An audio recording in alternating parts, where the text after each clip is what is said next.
आजका मितिदेखि अथवा हिजोकै मितिदेखि चाहिँ अब जनताले ओलीको अनुहार सम्झँदैन, अब सम्झन्छ हेर्छ त शेरबहादुरजीको उहाँका क्रियाकलापहरूको, मन्त्री परिषदका निर्णयहरू। कम्युनिस्टहरू त सायद हेरेर चाहिँ बालुवाटार छिर्छन् भनेपछि मेरो शेरबहादुरजी चाहिँ त ज्योतिषमा चाहिँ भर पर्नुहुन्छ, ज्योतिषमा विश्वास गर्नुहुन्छ, उहाँले सायद हेरेकोमा तपाईँलाई किन कपाल दुखाइ, किन आश्चर्य? सबै आफ्ना नाता गोता कम्युनिस्टहरूको त श्रीमान श्रीमती सम्झिने। अब यो देश हामी चाहिँ चाइना र इन्डिया त्यसपछिबाट आएर युरोपियन युनियन र अमेरिका है, ती यी शक्तिहरूको चाहिँ त्रिकोणात्मक शक्तिहरूको चाहिँ द्वन्द्वमा हामी चाहिँ अब फस्यौँ। अत्यन्त खतरनाक कुरो चाहिँ फेरि प्रचण्डजीले 2 दिन अगाडि बोल्नुभयो। के बोल्नुभयो भन्दाखेरि चाहिँ एउटा उच्चस्तरीय संयन्त्र बनाउनु पर्यो सरकार कसरी चलाउने भनेर। यो संहिता ठिक हो कि भनेर चाहिँ सोध्नुहोस् त त्यहाँका जनतालाई। 2 नम्बरमा धारा 76 संविधानको धारा 76 का 7 वटा धारा त चाहिँ चितवनको चाहिँ ध्रुवे हात्ती जस्तै रहेनछ। राधाकृष्ण मैनालीजीले तपाईँको चाहिँ 47 सालको आन्दोलनमा पनि चाहिँ माधव नेपालको बारेमा भनेको छैन, किताबमै लेखेका छन् त। माधव नेपालले के भनेछन् भनेदेखि मदन भण्डारीलाई होइन इन्डियाबाट सहयोग लिएर भए पनि चाहिँ आर्मी सहयोग लिएर भए पनि राजतन्त्र फ्याल्नु पऱ्यो भने अरे मदन भण्डारीले हुँदैन भने रहेछ। त्यो त राधाकृष्ण मैनाली। देश एउटा अत्यन्त नै जटिल मोडमा पुगेको छ। शेरबहादुरजी प्रधानमन्त्री भइरहँदाखेरि शेरबहादुरजीका अघिल्तिर समस्याका चाङ छन्। विगतलाई 4 पटक पहिले प्रधानमन्त्री हुनुभयो, कुनै पनि सम्झना लागेको स्मरणीय कार्यकाल रहेन। नम्रतापूर्वक उहाँसँग अनुरोध गर्न चाहन्छु कि अब कुनै पनि चिज नदोहोऱ्याइदिनुहोस्, कुनै पनि चिज त्यो पहिलेको कतै पनि चाहिँ मान्छेले पहिलेको चाहिँ उद्धृत नगरून्। म पूर्व मन्त्री एवं नेपाली काङ्ग्रेसका पुराना नेता लक्ष्मण प्रसाद घिमिरेलाई एभरेस्ट नेपालमा स्वागत गर्छु। घिमिरेजी तपाईँलाई एभरेस्ट नेपालमा हार्दिक स्वागत। धन्यवाद। नेपाली काङ्ग्रेसको सभापति यो मुलुकको 43औं प्रधानमन्त्री हुनुभएको छ, त्यो पनि 5 पटक, 5औं पटक उहाँ यो मुलुकको प्रधानमन्त्री हुनुभयो। तपाईँको सहकर्मी पनि हो, 2048 सालमा सँगै एउटै क्याबिनेटमा मन्त्री भएको। तर आज तपाईँ जस्तै काङ्ग्रेसका नेता कार्यकर्तामा न उमङ्ग छ, न उत्साह छ, न काङ्ग्रेसमा एक प्रकारको हाम्रो पार्टीको सभापति प्रधानमन्त्री बन्नुभयो भनेर हुटुटी छ, के पनि देखिँदैन। किन यो नैराश्यता काङ्ग्रेसमा आफ्नै सभापति प्रधानमन्त्री भन्दा पनि? मैले यहाँबाट सुरु गरेँ। धन्यवाद उमेशजी। अब सर्वप्रथम त म मेरो आदरणीय सभापति शेरबहादुरजी देशको चाहिँ प्रधानमन्त्री हुनुभयो, उहाँलाई हार्दिक बधाई र उहाँको कार्यकाल सफल रहोस् मेरो शुभकामना छ। मेरो मित्र 48 सालदेखि होइन, उहाँ 20 सालदेखि नै मेरो परम मित्र हो। त्यस कारणले चाहिँ कुनै क्याबिनेटमा सँगै भएर मात्रै होइन, 20 सालदेखि नै भनिसकेपछि अब ती दुःखका दिनहरू सबै झल्झली याद आउँछ। अब आज किन काङ्ग्रेस जनमा उत्साह छैन भन्दा अहिले देश एउटा अत्यन्त नै जटिल मोडमा पुगेको छ। राजनीतिक दृष्टिकोणले, आर्थिक दृष्टिकोणले, सामाजिक दृष्टिकोणले यो त जटिल मोडमा छँदै थियो। अहिले 2टा नयाँ कुरा, कोरोनाको कहर र बाढी पहिरोको कहर, यो 2टा कहरले पनि चाहिँ अझ बढी चाहिँ प्रताडित भएका छन् नेपाली जनता। मेची, महाकाली, तराई, हिमाल सबैतिर अहिले त कोरोना चाहिँ पहाडतिरको पनि गाउँ गाउँ पुगिसक्यो, तराईतिर पनि गाउँ गाउँ पुगिसक्यो। अब यस्तो अवस्थामा आज शेरबहादुरजी प्रधानमन्त्री भइरहँदा अब स्थिति कस्तो भयो भनेदेखि चाहिँ एमालेको माधव नेपाल पक्षले यदि अब मतदान नगर्ने हो भने शेरबहादुरजीले स्वतः धारा 7 अनुसार चाहिँ देश चुनावमा गयो। हामीले ओलीलाई किन चाहिँ गाली गरेका थियौँ भनेदेखि चाहिँ विभिन्न धारा उपधाराका चाहिँ प्रयोग गर्दै देशलाई चुनावको भुमरीमा धकेल्न थाले भनेर। पुस 5 गते होस् या पछिल्लो जेठ 7 गतिको होस्, हामीले किन गऱ्यौँ भन्दा यो देशले चाहिँ चुनाव धान्न सक्दैन भनेर। अब शेरबहादुरजी प्रधानमन्त्री भइसकेपछि पनि फेरि देश चुनावमै जाने हो भने फेरि त्यहाँ त प्रश्न चिन्ह खडा भयो एकतर्फ। अब अर्कोतर्फ के छ भने अब शेरबहादुरजी प्रधानमन्त्री भइरहँदाखेरि शेरबहादुरजीका अघिल्तिर समस्याका चाङ छन्। एक माने भन्ने हो भने पहाडै छ भने पनि हुन्छ। राज्यका शासन प्रशासनमा व्यथितिको चरम भनौँ दुरुपयोग गरेर ओलीजी जानुभएको छ। देश अध्यादेश मार्फतै उहाँले थाल्नु भएको थियो। अध्यादेशका चाङ छन् एकातिर, अर्कोतिर आयोगमा के अरे संसदीय सुनवाई नभइकन आयोगका अध्यक्ष र सदस्यहरूको काम गर्न थालेका छन् हैन। यी यावत कुराहरूलाई र अब कोरोनाको कहरबाट नेपाली जनतालाई कसरी त्यो त्रासबाट बाहिर निकाल्ने, यो बाढी पहिरोको त्रासबाट कसरी बाहिर निकाल्ने आदि इत्यादि कुराहरू छन् भनिसकेपछि समस्याको एकदम लामो फिरस्त छ। यस अवस्थामा मेरो सभापति प्रधानमन्त्री भइरहँदाखेरि मेरो सभापतिले कुनै पनि चिज त्रुटि गर्नुभयो भने त्यो मेरो टाउका नै आइपुग्छ। काङ्ग्रेसको कार्यकर्ताको हैसियतले मैले पनि जवाफ दिनुपर्छ। भनिसकेपछि त यो पार लाउन सक्नुहुन्छ कि हुन्न भन्ने कुरा चाहिँ एउटा ठुलो प्रश्न चिन्ह खडा भइ नै सक्छ। ओलीले गरेको कामका अब्जस जति देउवाले बोक्नु पर्ने र देउवाले गरेको अब्जस काङ्ग्रेसले बोक्नु पर्ने। अब गाउनु पर्नु पर्यो। हेर्नुहोस् है, अब कस्तो आयो भनेदेखि त्यति मात्र होइन, अब आजका मितिदेखि त जनताले त ओलीको अनुहार हेर्दैन नि, ओलीजीको अनुहार हेर्दैन। आजका मितिदेखि त शेरबहादुरजीको अनुहार हेर्छ। शेरबहादुरजीको अनुहारमा काङ्ग्रेसको अनुहार पार्टीको प्रतिबिम्बित हुन्छ। भनिसकेपछि त अब त्यो अगाडि 41 महिनाको ओलीको कुशासनको भ्रष्टाचारको देखि लिएर सम्पूर्ण चिज को भारी बोक्दै अब फेरि हामीले पनि फेरि व्यथिति र त्यही कुशासनलाई त्यही भ्रष्टाचारलाई अगाडि बढायौँ भने अनि बाँकी त्यो 18 महिना 19 महिनापछि हामी चुनावमा जनताको सामुन्ने नर्मल चुनाव गयो भनेदेखि जाने कसरी, यो एउटा छलु चिन्ताको विषय छ। र साँच्चीकै भन्नु हो भने अहिले देश एउटा राजनीतिक भासमा फसेको छ। राजनीतिक भास कस्तो भनेदेखि कसरी यसलाई बाहिर निकाल्ने। अब हेर्नुहोस् है, अब 1 महिनाभित्र शेरबहादुरजीले विश्वासको मत सदनबाट लिनुपर्छ, नम्बर 1। अब विश्वासको मत लिइरहँदाखेरि माधव नेपालजीको समूहले भोट हाल्दिएन, मतदान गर्दिएन हामीलाई भनेदेखि त्यो स्वतः गइगयो, चुनावमा गइगयो।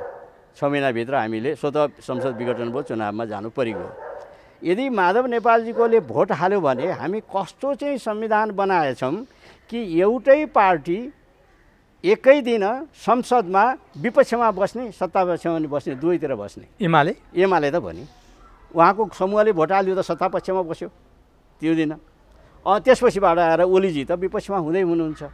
कस्तो संविधान बनाएछौँ हामीले कि एकै दिन एउटै संसदभित्र एउटै पार्टी सत्तापक्ष पनि हुने विपक्ष पनि हुने, कस्तो बनाउँदैछौँ। अनि यसले भविष्यमा खडा गर्ने नजिर ल एकपटक होइन, यो यस्ता त भोलिका दिन यही संविधान रहिरह्यो भने भविष्यमा यसले खडा गर्ने नजिरले त काङ्ग्रेसले पनि खान्छ नि, कुरै छैन। त्यसमा काङ्ग्रेसमा कुरै छैन नि। आज माओवादीका माधव नेपालजी आउनुभयो भने अरू धेरै जी हामी कहाँबाट त अन्त जाने वातावरण सिर्जना हुन्छ। यो देश हो, यहीँ हो, हामीले भोग्दै आएका छौँ होइन। तर तपाईँले भन्नुभयो नि माधव नेपालको समूहले काङ्ग्रेसलाई भोट हाल्ला, शेरबहादुरलाई भोट हाल्ला, अर्को समूह काङ्ग्रेसको विश्वासको मतको विपक्षमा भोट हाल्ला, अनि एउटै पार्टी पक्ष र विपक्ष भयो भन्दा केपी ओलीले त तिनीहरूलाई सांसदबाट निकाल्न सक्ने अवस्था पनि छैन। अनि माधव नेपालहरू न त्यहाँ बस्न सक्छन् न निक्लिन सक्छन्। यो पार लाउने कसले हो त? यो अब हेर्नुहोस् है, पार लाउने होइन। अहिले जुन अदालतको निर्णय आएकै दिन 5 दलको गठबन्धनको बैठक बोलाउनु भयो माधवजीले, र अब म यो गठबन्धनमा छैन भन्नुभयो। उहाँले भन्नुभयो भनेपछि अब हामीले विश्वासको मतमा पनि तपाईँलाई विश्वासको मत पनि दिन सक्दैनौँ, सरकारमा पनि जान सक्दैनौँ, म पार्टी एकतामा लाग्छु, अब मेरो काम सक्यो भनेर आउनुभयो। हेर्नुहोस् है, अनि फेरि दोस्रो दिन शेरबहादुरजी माधवजी कहाँ जानुभयो, प्रधानमन्त्री भइसकेपछि जानुभएपछि होइन तपाईँलाई म सहयोग गर्छु भनिदिनु भयो। अनि शेरबहादुरजीले के सम्झनु भने होइन उहाँले त मतदान गरिदिनुहुन्छ, भोट हालिदिन्छ भने सम्झ्यौँ। भने मतलब हामी कस्तो छ भनेदेखि हामी एउटा विश्वासको सङ्कट, नेता नेतृत्वप्रति यति विश्वासको सङ्कट यो देशमा भइसक्यो कि तपाईँले कसलाई विश्वास गर्ने? माधव नेपालजी अघिल्लो दिन बोलेको माधव नेपालजी हो कि भोलि हो कि आज बोलेको माधव नेपालजी हो कि होइन? अब तपाईँ यस्तो परिस्थितिबाट गुज्रिएर अहिले राष्ट्र गइरहेको छ। प्रमुख दल अहिले भनौँ न काङ्ग्रेस र एमालेकै मात्रै कुरा गरिरहँदाखेरि पनि यिनीहरूभित्रको जुन डाइनामिक्सहरू जो चलिराखेको छ, आफ्नो पार्टीको नीति सिद्धान्त आदि इत्यादिहरू त कता गयो।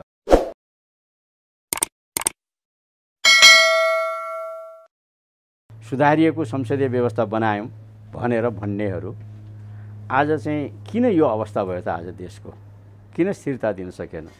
करिब करिब 64% चाहिँ संसदमा सिट भएको नेकपा माओवादीको आज के हालत भयो? कुरोको चुरो के भन्दाखेरि हामीले बिपीलाई छोडेको धेरै भइसक्यो, नम्बर 1 है। नम्बर 2, अब शेरबहादुर तक आइपुग्दाखेरि त खोलाबाट पानी धेरै बगेर गइ नै सक्यो है। हामी कस्तो ठाउँमा पुग्यौँ भनेदेखि सत्ता र सत्ता कि बिपीले चाहेको भए बिपी पञ्चायतकालमै प्रधानमन्त्री हुन सक्नुहुन्न थियो र हामी सबैलाई थाहा छ हैन। र बिपीले एउटा कुरा प्रष्ट के भनेदेखि पुष्पलालजीलाई नै भन्नुभएको थियो, तपाईँ र मेरो चाहिँ लाइनै फरक छ हैन, राजनीतिक लाइनै फरक छ।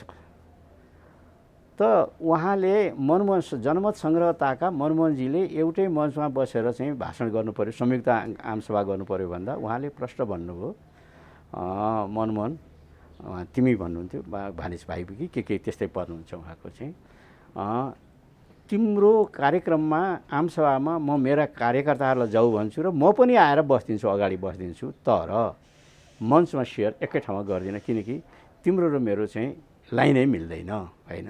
त्यस कारणले भनेर चाहिँ उहाँले मनमोहन जस्तो शालीन व्यक्तित्व मैले चाहिँ म भद्रगोल जेलमा कम्युनिस्ट भएको कारणले उहाँले सेयर गर्नु भएन, मतलब गर्नुहुन्न भन्ने नै थियो र गर्नु भएन है। त्यसो भए उहाँ मञ्च सेयर नगर्ने, उहाँको भाइ झन्डै पार्टी सेयर गर्ने प्रचण्डसँग, प्रचण्डको आश्वासनमा राष्ट्रपति बन्ने ख्वाब देख्ने उहाँकै भाइ होइन र गिरिजाप्रसाद कोइराला।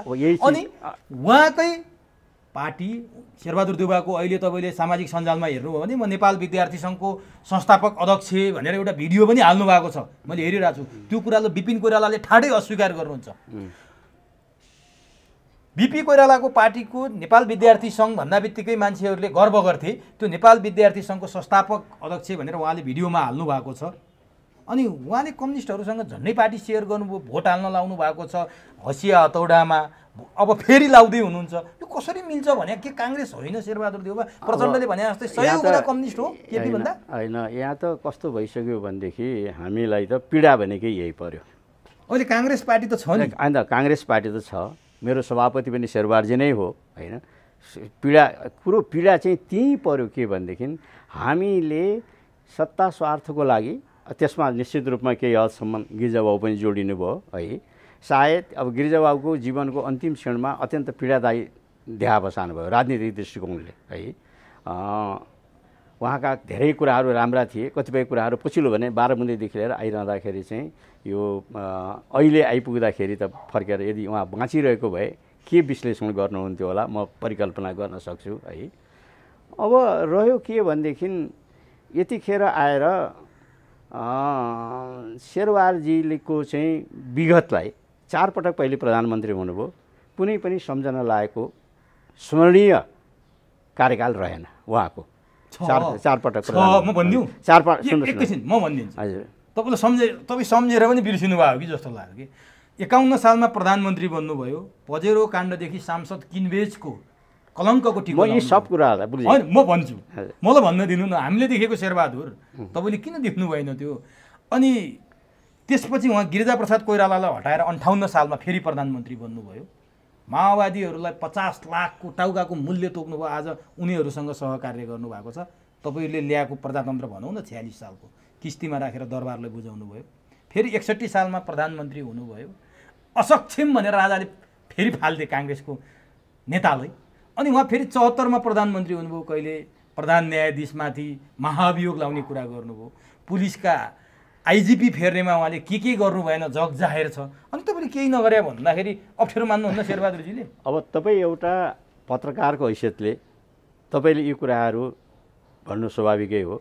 मैले सम्झना लायकका भएनन् भन्दाखेरि म यी सबै कुराहरू बिर्सन चाहन्छु, भन्न खोजेको म बिर्सन चाहन्छु। म एउटा कार्यकर्ताको हैसियतले म बिर्सन चाहन्छु होइन। र म के चाहन्छु भन्दाखेरि यो 5औं पटक जो प्रधानमन्त्री शेरबहादुरजी हुनुभएको छ, यी सम्पूर्ण पहिलेका 4 पटक प्रधानमन्त्री हुँदाखेरि गरेका सम्पूर्ण नकारात्मक चिजलाई चाहिँ म विनम्रतापूर्वक उहाँसँग अनुरोध गर्न चाहन्छु कि अब कुनै पनि चिज नदोहोऱ्याइदिनुहोस्। कुनै पनि चिज त्यो पहिलेको कतै पनि चाहिँ मान्छेले पहिलेको चाहिँ उद्धृत नगरून्, कमसेकम चाहिँ सके राम्रो गर्नुहोस्। तपाईँले ओलीजीले गरेका विकृतिहरूलाई सबलाई चाहिँ सुधार गर्नुहोस्। सके नसके कमसे कम चाहिँ अरू विकृति तपाईँले नथप्नुहोस् भन्ने चाहिँ मेरो अनुरोध हो। किनभने यो राष्ट्रको लागि, यो पार्टीको लागि र आम जनताको लागि पनि चाहिँ यो अनिवार्य भइसक्यो। अब देशका जनताले चाहिँ अब मैले यो कुरा के भने आजका मितिदेखि अथवा हिजोकै मितिदेखि चाहिँ अब जनताले ओलीको अनुहार सम्झँदैन, अब सम्झन्छ हेर्छ त शेरबहादुरजीको उहाँका क्रियाकलापहरूको, मन्त्री परिषदका निर्णयहरू के हुँदै जान्छन् त, यी सब चिजहरू यावत कुराहरू हेर्दै जान्छन् होइन। अब हिजोका दिनमा चाहिँ ओलीजीले पार्टी नै कहाँबाट चलाउनु भयो भन्दाखेरि चाहिँ बालुवाटारबाट, शेरबहादुरले सुरु गर्नुभयो आज कांग्रेसको बैठक बालुवाटारमा लगाइदिनु भयो। यो नै गलत हिजो तपाईहरुले हैन केपी ओली माथि औंला उठाएको यो नै गलत प्रवृत्ति। शेरबहादुर माथि उहाँले त केन्द्रीय कार्य समितिको बैठकै पनि त्यहाँ राखिदिनु भयो, ओलीजीले त त्यो चाहिँ 4-5 सयको बैठक पनि त्यहाँ राखिदिनु भयो। यो प्रवृत्तिलाई कमसेकम प्रधानमन्त्री निवासको चाहिँ शालीनतालाई चाहिँ मेन्टेन गरौँ, त्यसलाई चाहिँ मेन्टेन गरौँ। आज उहाँ साइत हेरेर बडो तामझामका साथ बालुवाटार छिर्नुभयो, आजै बैठक राखिदिनु भयो कांग्रेसले। साइत त कम्युनिस्टहरू त साइत हेरेर चाहिँ बालुवाटार छिर्छन् भनेपछि मेरो शेरबहादुरजी चाहिँ त ज्योतिषमा चाहिँ भर पर्नुहुन्छ, ज्योतिषमा विश्वास गर्नुहुन्छ, उहाँले साइत हेरेकोमा तपाईँलाई किन कपाल दुखाइ, किन आश्चर्य? होइन, साइत हेरेकोमा त मेरो कपाल दुख्या होइन के, आजै भित्र छिर्नुभयो बालुवाटारबाट, आजै सुरु गर्नुभयो कांग्रेसको बैठक बोलाउन। सानेपामा बस्न सकिदैन। म यही चिज भन्दैछु, यो ठिक भएन, यो प्रवृत्ति ठिक भएन। कुनै पनि प्रधानमन्त्रीले यो तरिकाको गर्नु चाहिँ ठिक होइन है। तर यसको श्रेय त फेरि गिरिजाप्रसाद कोइरालामा जान्छ नि। होइन, म भन्दैछु त यो पहिले के थियो भने सानो कार्य समितिको बैठक थियो, 35 जनाको कार्य समिति हुन्थ्यो होइन त्यतिखेर। अहिले त कस्तो भयो भनेदेखि कार्य समिति भनेकै चाहिँ अब नेकपाको कुरा गर्ने भने 400-500 कुरा आयो। अब काङ्ग्रेसकै भन्नुभयो भने पनि अहिले चाहिँ आमन्त्रित र चाहिँ 100 सभासय पुग्छन् होइन। यो ठिक भएन। जनताको आँखामा जनताले यसरी चाहिँ राज्यको सम्पत्तिको दुरुपयोग भएको ठान्छन्। खैर यसलाई यिनै अन्त्य गरौँ। अब नि अघि मैले तपाईँले एउटा प्रश्न सोधेको थिएँ, काङ्ग्रेस छ र भन्ने। नेपाली काङ्ग्रेस छ, 4 तारे झन्डा पनि छ, सभापति पनि छ, महामन्त्री पनि छ, सबै छ, तर विचार शून्य छ भन्छन् कि। त्यो विचार कहाँ गयो काङ्ग्रेस? कुरो त्यही हो। अब कुरो के हुन्छ भनेदेखि हामीले आज मलाई भनिदिउन् कुनै पनि नेताले, काङ्ग्रेसका नेताहरूले जो चाहिँ एकदम नीति कार्यक्रम के भन्ने हुनुहुन्छ, कहाँ हुनुहुन्छ, कम्युनिस्ट र हामीमा के फरक छ त भनेर 1 2 3 4 5 6 7 8 9 10 होइन 3टा कुरा मात्रै फरक देखाइदिनुहोस् न। देखाउन सक्नु पऱ्यो त 10वटा कुराको, तर देखाइदिनुहोस् तपाईँले 3टा कुरामा मात्रै हामी फरक छौँ त 1 2 3 कम्युनिस्ट हामीमा यो फरक छ भने। मैले एउटा मात्रै देखाउन सकेँ, नाम फरक छ हो। अनि अब भइदियो के भनेदेखि विगत चाहिँ यो 41 महिनामा त खास गरिकन विगत 2-2.5 वर्ष त कस्तो भयो भनेदेखि चाहिँ नेपाली काङ्ग्रेसलाई भाइ नेकपा भने, यो नेकपा नफुटुन्जेलसम्म नेपाली काङ्ग्रेसलाई भाइ नेकपा भनिदिन थाले। भनेपछि हामी जस्ता कार्यकर्ताहरूलाई, मेची महाकाली कार्यकर्ताहरूलाई मिडियाबाट बाहिर खोल्यो कि चाहिँ भाइ नेकपा भनिदिन थालेपछि ती काङ्ग्रेसी कार्यकर्तालाई कस्तो पीडा भइरहेको होला त? किन भइरहेको त्यो भन्दाखेरि हाम्रो भूमिका यो चाहिँ 74 सालमा चुनावमा हार्यौँ, त्यसको पनि कुनै विश्लेषण भएन, कसैले जिम्मेवारी लिएन, न सभापतिले लिनुभयो न चाहिँ केन्द्रीय कार्य समितिले। होइन, 2टा कम्युनिस्ट मिले त के गर्ने, हामी हार्यौँ भन्ने कुरा चाहिँ यस्तो, यो कोही मिलेर कोही हारे भन्ने होइन। तपाईँ आफ्नो खुट्टाको जगमा उभिएर चाहिँ कति गर्नुभएको छ, महत्त्वपूर्ण कुरो त्यो हो। आज के छ त भन्नुहोस् त, अब एउटा कम्युनिस्टको चाहिँ बैशाखी नटेकिकन आज प्रचण्डजीको बैशाखी टेक्नु परेको छ र माधवजीको पनि बैशाखी चाहियो, नभए त हामी लडिहाल्छौँ। उपेन्द्र बाबुरामको नि चाहियो भने त हामी त यता गरे पनि कम्युनिस्टको बैशाखी, उता गरे पनि कम्युनिस्टको बैशाखी टेक्नुपर्ने अवस्थामा आज काङ्ग्रेस किन पुग्यो त? यसको विचार चाहिँ काङ्ग्रेसले विश्लेषण गर्नु पर्दैन। अब यसको जिम्मेवार को त? शेरबहादुर मात्रै होइन, भन्दैछु त। सिङ्गो चाहिँ मैले 62-63देखि नै 12 मुदेदेखि नै जो भएर आएको छ, यो सम्पूर्ण आउँदै त अब हामीले अब शेरबहादुर सभापति हुनुहुन्छ, प्रमुख जिम्मेवार उहाँको, वरिष्ठ नेता रामचन्द्र पौडेलजी हुनुहुन्छ त उहाँको, पदाधिकारीहरू हुनुहुन्छ, केन्द्रीय कार्य समिति छ, उहाँ तिनीहरूले जिम्मेवार लिनु पर्दैन र? यी सबै कुराको त भइसकेपछि ल सिद्धियो। हिजोका दिनमा के कति भयो त्यसलाई बिर्सिदिउँ रे। अब नयाँ सिराबाट सुरु गर्ने कि नगर्ने त? अघि नै मैले भने अबदेखि यो ओलीजीले यति व्यथिति गरेर जानुभएको छ भनेर चाहिँ भन्न भएन। शेरबहादुरजीले आजदेखि चाहिँ थिति के बसाल्दै हुनुहुन्छ त? थिति भन्दियो हो। अब सुन्नुहोस् न, त्यो थिति के बसाल्दै हुन्छ त? हरेक चिज हेर्छ। मैले भनिहालेँ नि, आजको पदाधिकारीको बैठक उहाँले त्यहाँ नराखिकन चाहिँ सानेपामा पार्टी अफिसमै राख्नु। त्यति पनि नभए बुढा निलकण्ठ आफ्नै घरमा राखिनै रहनु भएको थियो, त्यो पनि ठिक थियो। नभए सानेपा चाहिँ उहाँ छोड्नुभयो भनेदेखि सानेपामा गएर आफ्नो पार्टी अफिसमा राख्नुभयो भए एउटा नयाँ सिराबाट सुरु गर्नुभयो भन्ने हुन्थ्यो क्या। हरेक चिज मान्छेले चाहिँ जनताले आजकलको अहिलेको युगमा चाहिँ तपाईँको चाहिँ गाउँ गाउँमा रुखमा चढेर घाँस काट्दाखेरि एउटा चाहिँ मोबाइलमा राखेर चाहिँ तपाईँको चाहिँ समाचार हेरिराखेका हुन्छ, समाचार सुनिराखेका हुन्छ। अहिलेको युगमा कसलाई थाहा हुन्छ र भन्ने कुरा त भएन नि। खैरलाई यो पनि छोडिदिउँ। अब रह्यो के भनेदेखि अब आयो के त, अब म एउटा भन्छु, म अब देश, अब यो पार्टी त छँदैछ, अब देशै कसरी दलदलमा पस्यो भन्नु। त्योभन्दा अगाडि म एउटा कुरा गरौँ। हजुर भनौँ। शेरबहादुर देउवाले बैठक बोलाउनु भयो, त्यो कुरा पनि हामी च्याप्टर क्लोज गरौँ भन्यो, सबै कुरा क्लोज गरौँ भन्यो। सुरुवातीको दिन भन्छन् नि मर्निङ सो द डे भन्छ, यो एउटा चलिआएको युक्ति पनि हो। दिउँसोको लक्षण बिहानीले देखाउँछ। शेरबहादुर देउवाले केपी ओलीले गरेको खराबलाई टेकेर राम्रो गर्नुहुन्छ भनेर त आउनु भएको हो उहाँ, मात्र जरुरी त थिएन। के भन्न थाल्यो भने एउटा अराजक गएर अर्को आशाहीन आए भनेर व्याख्या हुन थाल्यो। यो पनि सत्य जस्तै लाग्छ क्या। अब मेरो कुरा उहाँको संयोग हो अथवा के हो, उहाँ सत्तारोहण भएको 24 घण्टामा फरार सूचीमा रहेका विजय गच्छेदार सार्वजनिक हुनुभयो। केपी ओली प्रधानमन्त्री हुँदासम्म विजय गच्छेदार फरार हुनुहुन्थ्यो। अदालतले, विशेष अदालतले खोजेको खोजेकै थियो। उहाँ सार्वजनिक हुनुभयो, 10 लाख धरौटीमा रिहा हुनुभयो। यो देउबाको काँधमा गयो। देउबा प्रधानमन्त्री हुनुभयो। प्रधानमन्त्री हुनुभन्दा अगाडि 2077 फागुन 19मा रौतहट पुगेर उहाँले भन्नुभएको थियो अब मेरो काम अफ्ताब आलमलाई छुटाउने हुनेछ, म कानुनी प्रक्रिया पुरा गराएर अफ्ताबलाई छुटाउँछु भन्नुभएको थियो। उहाँ प्रधानमन्त्री हुनुभयो। उता खुसियालीमा पटक्का पट्के, बन्दुक पट्के, हिजोका पीडित जो भट्टीमा जलाएर मारिएका थिए उनका आफन्तहरूलाई थप पीडा दिने काम भयो, कुटपिट गरेर अस्पतालै पुर्याउने काम भयो। यसले के सन्देश दिन्छ काङ्ग्रेसलाई, जनलाई के फाइदा छ, किन यस्तो हुन्छ शेरबहादुर राई? म प्रष्ट छु, यसमा कुनै दुविधा नरहोस्। जुन चाहिँ कानुनी प्रक्रिया छ, अदालती प्रक्रिया छ, त्यसमा मेरो आदरणीय प्रधानमन्त्री, आदरणीय सभापतिले कुनै पनि हस्तक्षेप गर्नुहुने छैन। निर्दोष भए आफ्ताब पनि छुट्लान्, निर्दोष भए मेरो परम मित्र विजय गच्छेदार पनि छुट्नु होला है। हिजो 10 लाखमा रिहा हुनुभयो। तर सत्तामा बसेर सत्ताको दुरुपयोग गर्ने हो भनेदेखि चाहिँ त त्यो प्रष्टै भोलिका दिनमा फेरि नेपाल यति सानो मुलुक छ कि चाहिँ कसलाई कहाँ के भन्यो, कसले कहाँ के भन्यो, यो सबै तुरुन्तै थाहा हुने हुनाले यसमा चाहिँ मेरो विद्वान मित्र देउवाजी लाई चाहिँ पुरै जानकारी हुनुहुन्छ भन्ने कुरा म ठान्दछु। अब देउबा जानकारी हुनुहोला, बोल्नु होला नबोल्नु होला त्यो बारेमा, तर पार्टीका प्रवक्ता, मन्त्री परिषदका प्रवक्ताले भएको के हो वास्तविकता जनतालाई भन्नु पर्दैन। आज त सूचना पैतालामुनि दाबेर त सप्रेस गरेर राख्न सकिने अवस्था त छैन। एक हो। अब त्यो त सुन्नुहोस् न, यस कुरामा प्रवक्ताले भनिरहने कुरो पनि आएन। होइन, मन्त्री प्रवक्ताले चाहिँ हाम्रो हात छैन है भनेर भन्ने केही कुरा आएन। यस्तो कुराहरू त तपाईँहरू जस्तो पत्रकारहरूले नै पत्ता लगाउने कुरा हो। प्रवक्ताले चाहिँ यो कुरा ठिक र बेठिक भन्ने कुरा भएन। अब के कार्य गर्नुहुन्छ शेरबहादुरजीको मन्त्री परिषदले के गर्छ भन्ने कुरा, यसलाई कुरा छोडिदिउँ। यो चाहिँ यो के अरे विजय गच्छेदारजीको केसलाई अथवा आफ्ताब केसलाई पनि यो कुराहरू छोडिदिउँ, भोलिका दिनमा देखिएन। अझै चिन्ता लाग्ने कुरो नि, आज नवनियुक्त गृहमन्त्री बालकृष्ण खाँडको प्रत्यक्ष निर्देशनमा कारागार विभागका प्रमुख दबाबमा, गृहमन्त्रीको दबाबमा नक्खु पुग्नु भएको छ आफ्ताबलाई भेट्न। आइसक्यो, बाहिर छत्तासुल्लो भइसक्यो। काङ्ग्रेसले कति दिन यसलाई थामेर राख्न सक्छ?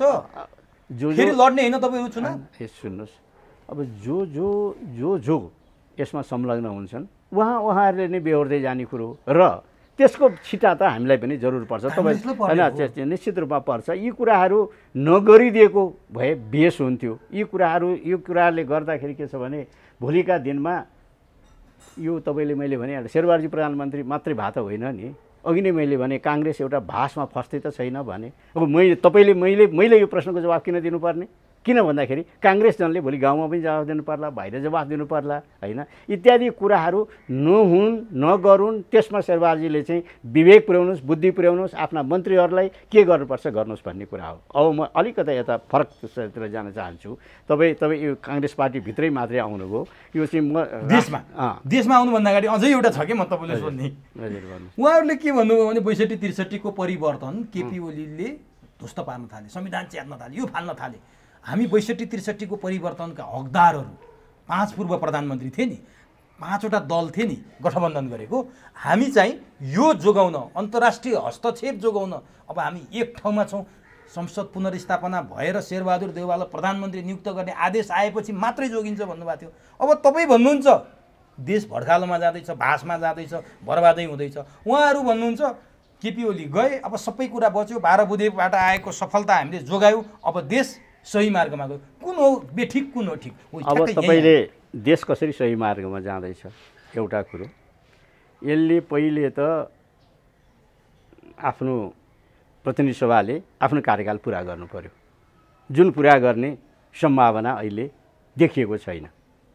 त्यसका किन्तु परन्तुहरू चाहिँ अघि नै भनिसक्यौँ हामीले चाहिँ माधव नेपालजीले को समूहले भोट हालिदियो त भयो, भोट हाल्न साथै चाहिँ एउटै पार्टीको सत्तापक्ष र प्रतिपक्षको त्यो पनि हामीले विश्लेषण गरिसक्यौँ। अब त्यसपछि नहुना साथै चाहिँ फेरि माघ फागुनमा चुनावमा जानु पर्यो। यो भयावह स्थितिमा तपाईँ चुनावमा जाँदै हुनुहुन्छ, जनतालाई के भन्न जाँदै हुनुहुन्छ, के माग्न जाँदै हुनुहुन्छ, फेरि हामीलाई भोट देऊ भन्न जाँदै हुनुहुन्छ। चाहे एमाले माओवादी चाहिँ एमाले काङ्ग्रेस जोसुकै हुन्, भोट माग्दै जाँदै हुनुहुन्छ। यत्रो बाढी पर्यो होइन, यत्रो कहर छ, यत्रो चाहिँ के अरे चाहिँ अहिले बेरोजगारीको चरम, यसै पनि बेरोजगारी बढिएको थियो, त्यसमाथि पनि चाहिँ यो कोरोनाको कारणले बेरोजगारी बढिराखेको छ होइन, बाहिरबाट आउने रिमिटेन्स पनि कम हुँदै हुँदै गइराखेको छ। त यस्तो परिस्थितिमा हामी फेरि पनि चुनावमा जानु पर्यो, यो चाहिँ 18 महिना अगाडि नै चुनावमा जानु पर्यो भने त्यो देशको लागि एउटा ठुलो दुर्भाग्य हो। आर्थिक दृष्टिकोणले हाम्रो जस्तो सानो मुलुकले चाहिँ करिब चाहिँ भनौँ न 15-20 अरब रुपियाँ 15-20 अरब रुपियाँ चाहिँ खर्च गरेर चाहिँ तपाईँ के अरे चुनाव गर्ने भनेको होइन, यो चाहिँ चान्चुने कुरा होइन एकातिर। त्यो अरू व्यक्तिको खर्च त छोडिदिउँ होइन। अब भनिसकेपछि एउटा चुनाव नै अत्यन्त नै चाहिँ चाँडै चुनाव गर्नु भनेको अत्यन्त नै चाहिँ फेरि चाहिँ यो देशको लागि आर्थिक भार थप्नु हो, नम्बर 1।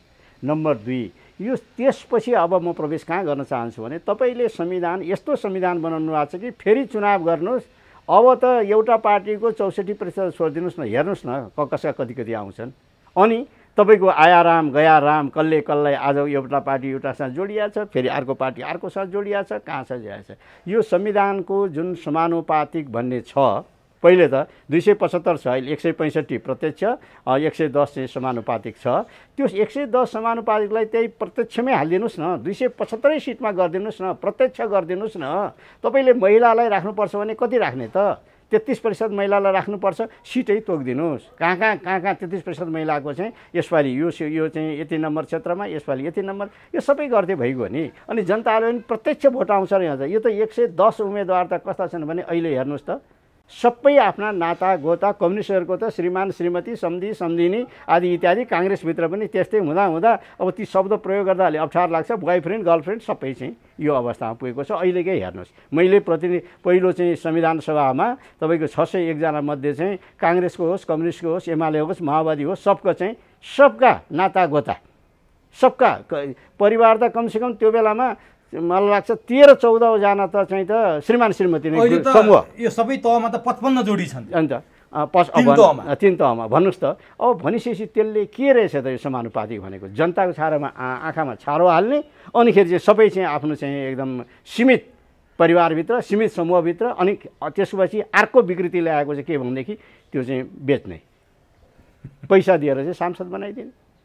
भन्नुहोस् त, प्रत्यक्षमा त टिकट बेची नै राखेका छँदैछन्, समानुपातिकमा त झन् बन्दी भइगयो नि। प्रत्यक्षमा लड्न जाँदाखेरि तपाईँले चाहिँ 4-5 करोड लाग्छ भने समानुपातिकमा त उसले त त्यो लफडा गर्नुभन्दा त 6 करोड बुझाइदिन्छु, सकियो कुरो। यो कुनै एउटा पार्टी विशेषमा होइन, सबैतिर त्यो भएको हुनाले चाहिँ यो समष्टिगत रूपमा यो संविधानमा यो निर्वाचन सम्बन्धीदेखि लिएर चाहिँ यसको प्रस्तावनामा नै विरोधाभासपूर्ण छ भन्न खोजेको केही पनि छैन। तपाईँको बुझिँदैन होइन। के भनौँ न, एउटै कुरा उदाहरण दिन चाहन्छु, के अरे चाहिँ समाजवाद उन्मुख के भनेको थियो? कम्युनिस्टहरू भन्छन् हामीले एकदलीय सर्वसत्तावाद कम्युनिस्ट चाहिँ बनाउने तर्फ जाँदैछौँ भनेर। अब काङ्ग्रेसले पनि त्यही बुझ्या हो त? के हो समाजवाद उन्मुख भनेर? काङ्ग्रेसको समाजवाद विपिले प्रतिपादन गर्नुको समाजवाद भने त त्यो चाहिँ सामाजिक चाहिँ आर्थिक सम्बन्धीको कुरो हो चाहिँ होइन, योसँग जोडिएर रहेको कुरो हो है। तल्लो तहको त्यो चाहिँ गरिब किसान मजदुर उति बेलाको हकमा हेर्ने भने एउटा घर होस्, एउटा एक हल गोरु हुन्, अनि केही जमिन होस्, उत्पादन वृद्धि गरेर वितरण पनि त्यही प्रकारको हुनुपर्छ भन्नेमा चाहिँ काङ्ग्रेसको चाहिँ मूलधार हो। अब अहिले त काङ्ग्रेस त रणभुल्लमा छ, के छ अब समाजवाद उन्मुख भन्नुहोस् त। अब त्यस्ता 200 वटा चाहिँ धारा उपधारामा 200 ठाउँमा चाहिँ यो संविधानमा चाहिँ विरोधाभासपूर्ण कुराहरू छन्। यो केपी ओलीले अस्ति भन्नुभयो नि, यो संविधानमा अस्थिरता ल्याउने कुरा, देशमा अस्थिरता ल्याउने कुरा संविधानमा पहिल्यै घुसाइया रहेछ, सुन्नुभयो होला तपाईँले पनि, त्यसकारण यस्तो भयो भन्नुभयो। त्यो पहिल्यै घुसाइया रहेछ भने के भन्नु खोज्नु भएको थियो? म केपी ओलीजीलाई अहिले चाहिँ त उहाँले त यस्तो हेर्नुहुन्न होला, केपी ओलीजीलाई विनम्र अनुरोध गर्छु, तपाईँकै मुखा र बिन्दबाट आएको होइन, बुलेटका गतिमा संविधान जारी गरिन्छ। बुलेटका गतिमा, यो शब्द उहाँकै कोट अनकोट संविधान जारी बुलेटकै गतिमा गर्नुभयो नि त, संविधान जारी गर्नुभयो। संविधानको मस्यौदा तयार गरिसकेपछि तत्कालीन 75 जिल्लामा चाहिँ त्यो मस्यौदा लिएर गए, सुझाव सङ्कलन गरियो, अरबौँ रुपियाँ खर्च भयो। त्यो सुझावका पोकाहरू फुकालिएन, हेर्दै हेरिएन। बाबुराम भट्टराईको कोट गर्ने हो भने ती त्यहाँ जेसुकै सुझाव दिएका हुन्, गणतन्त्र हुन्छ, संहिता के अरे धर्मनिरपेक्ष हुन्छ, संहिता हुन्छ, यो समानुपातिक निर्वाचन प्रणाली हुन्छ भनेर बाबुराम भट्टराई त्यो 3 जना त्यो कमिटीका के हेर्ने मध्ये चाहिँ प्रमुख हुनुहुन्थ्यो भने होइन र? अनि अहिले आएर ओलीजी भन्नुहुन्छ कि के घुसाएछन् भनेर। हामी जस्ताले त चिच्याएकै हो, कराएकै हो। नेपाली जनताले 75 जिल्लामा यो संहिता हुँदैन, धर्मनिरपेक्षता हुँदैन, यी सबै आदि इत्यादि कुरा भने, यो समानुपातिक निर्वाचन प्रणाली पनि अहिले पनि ती पोखा फुकाइयो भनेदेखि ती सबै कुरा त्यहाँ छ। जलाइसक्यो कि फ्याँकिसक्यो त्यो थाहा छैन। किन फुकाइएन? कुरो के छ भने सुन्नुहोस् न, यही बुलेटको गतिमा संविधान जारी गर्ने मात्रै हो कि होइन? सुन्नुहोस् न, त्यति मात्र पनि होइन। बुलेटका गतिमा त किनभने ओलीजीलाई प्रधानमन्त्री हुनु थियो, त्यो 16 बुँदेले चाहिँ जुन 16 बुँदे गर्नुभएको थियो, संविधान जारी गर्न साथै सुशील दाईले छोडिदिने र उहाँ चाहिँ प्रधानमन्त्री हुने भएको थियो। उहाँलाई त्यो प्रधानमन्त्री पदमा कहिल्यै पुगौँ, त्यस कारणले चाहिँ बुलेटको गतिमा भन्नुभएकै हो, जारी गरेकै हो। त आज उहाँले चाहिँ के घुसाएछन् भन्न मिल्छ र? अहिले भन्नुहोस् त, एउटा धारा 76 संविधानको धारा 76 का 7वटा धारा त चाहिँ चितवनको चाहिँ ध्रुवे हात्ती जस्तै रहेनछ। कसले कहाँ चढेर कसले कता कुदाए, एउटै व्यक्ति भन्नुहोस् त, एउटै व्यक्ति हरेक धारा प्रयोग गर्दैखेरि अन्तिम धारा पनि 5औँ धारामा पनि प्रयोग गर्न पुगे होइन ओलीजी? हरेक त्यही व्यक्तिले, त्यो कहीँ हुन्छ त? एउटा धाराबाट प्रधानमन्त्री भइसक्यो त उसले त त्यहाँ फेल हुन साथै उसले त राजीनामा दिनु परिहाल्यो। अर्को धारामा ध्यान हुँदा त उहाँले त के गर्नुभयो भनेदेखि चाहिँ 1, 2, 3 पार गरेर 4मा त जाँदै जानु भएन, एकैचोटि राजीनामै नगरिकन 5मा गएर त्यहाँ पनि छिड्के हान्नुभयो फेरि चाहिँ होइन। अब यो सबै कुरा यो अस्तिकै कुरा हो, यसमा जग जाहेर छ। कुरो के भने ओलीजीले यो कसले के घुसाएछ भन्ने कुरा होइन, नेपाली जनता सबैले भनेको, विज्ञहरूले भनेको यो भएन कुरो यसो, तर कराउँदा पनि जारी गर्नुभयो। आज त्यसको चाहिँ हामी नेपाली जनताले भोगिराखेका छौँ, अझ भोग्नी छ, अझ हेर्दै जानुहोस्, अझ कति भोग्नुपर्छ। ठिक ठाउँमा आएको छैन। अब कहाँबाट ठिक ठाउँमा आउने नि? कताबाट ठिक? सभापतिले त अब ठिक ठाउँमा आयो भनिरहेको होइन। अब सुन्नुहोस् न, भनिरहेछ। अब एकदम सुन्नुहोस् न, यहाँ त कुरो के छ भने बाह्रमुदेका चाहिँ वालाहरूले, इन्डियाबाट पनि त्यो बाह्रमुदेवालाहरू छन् नि,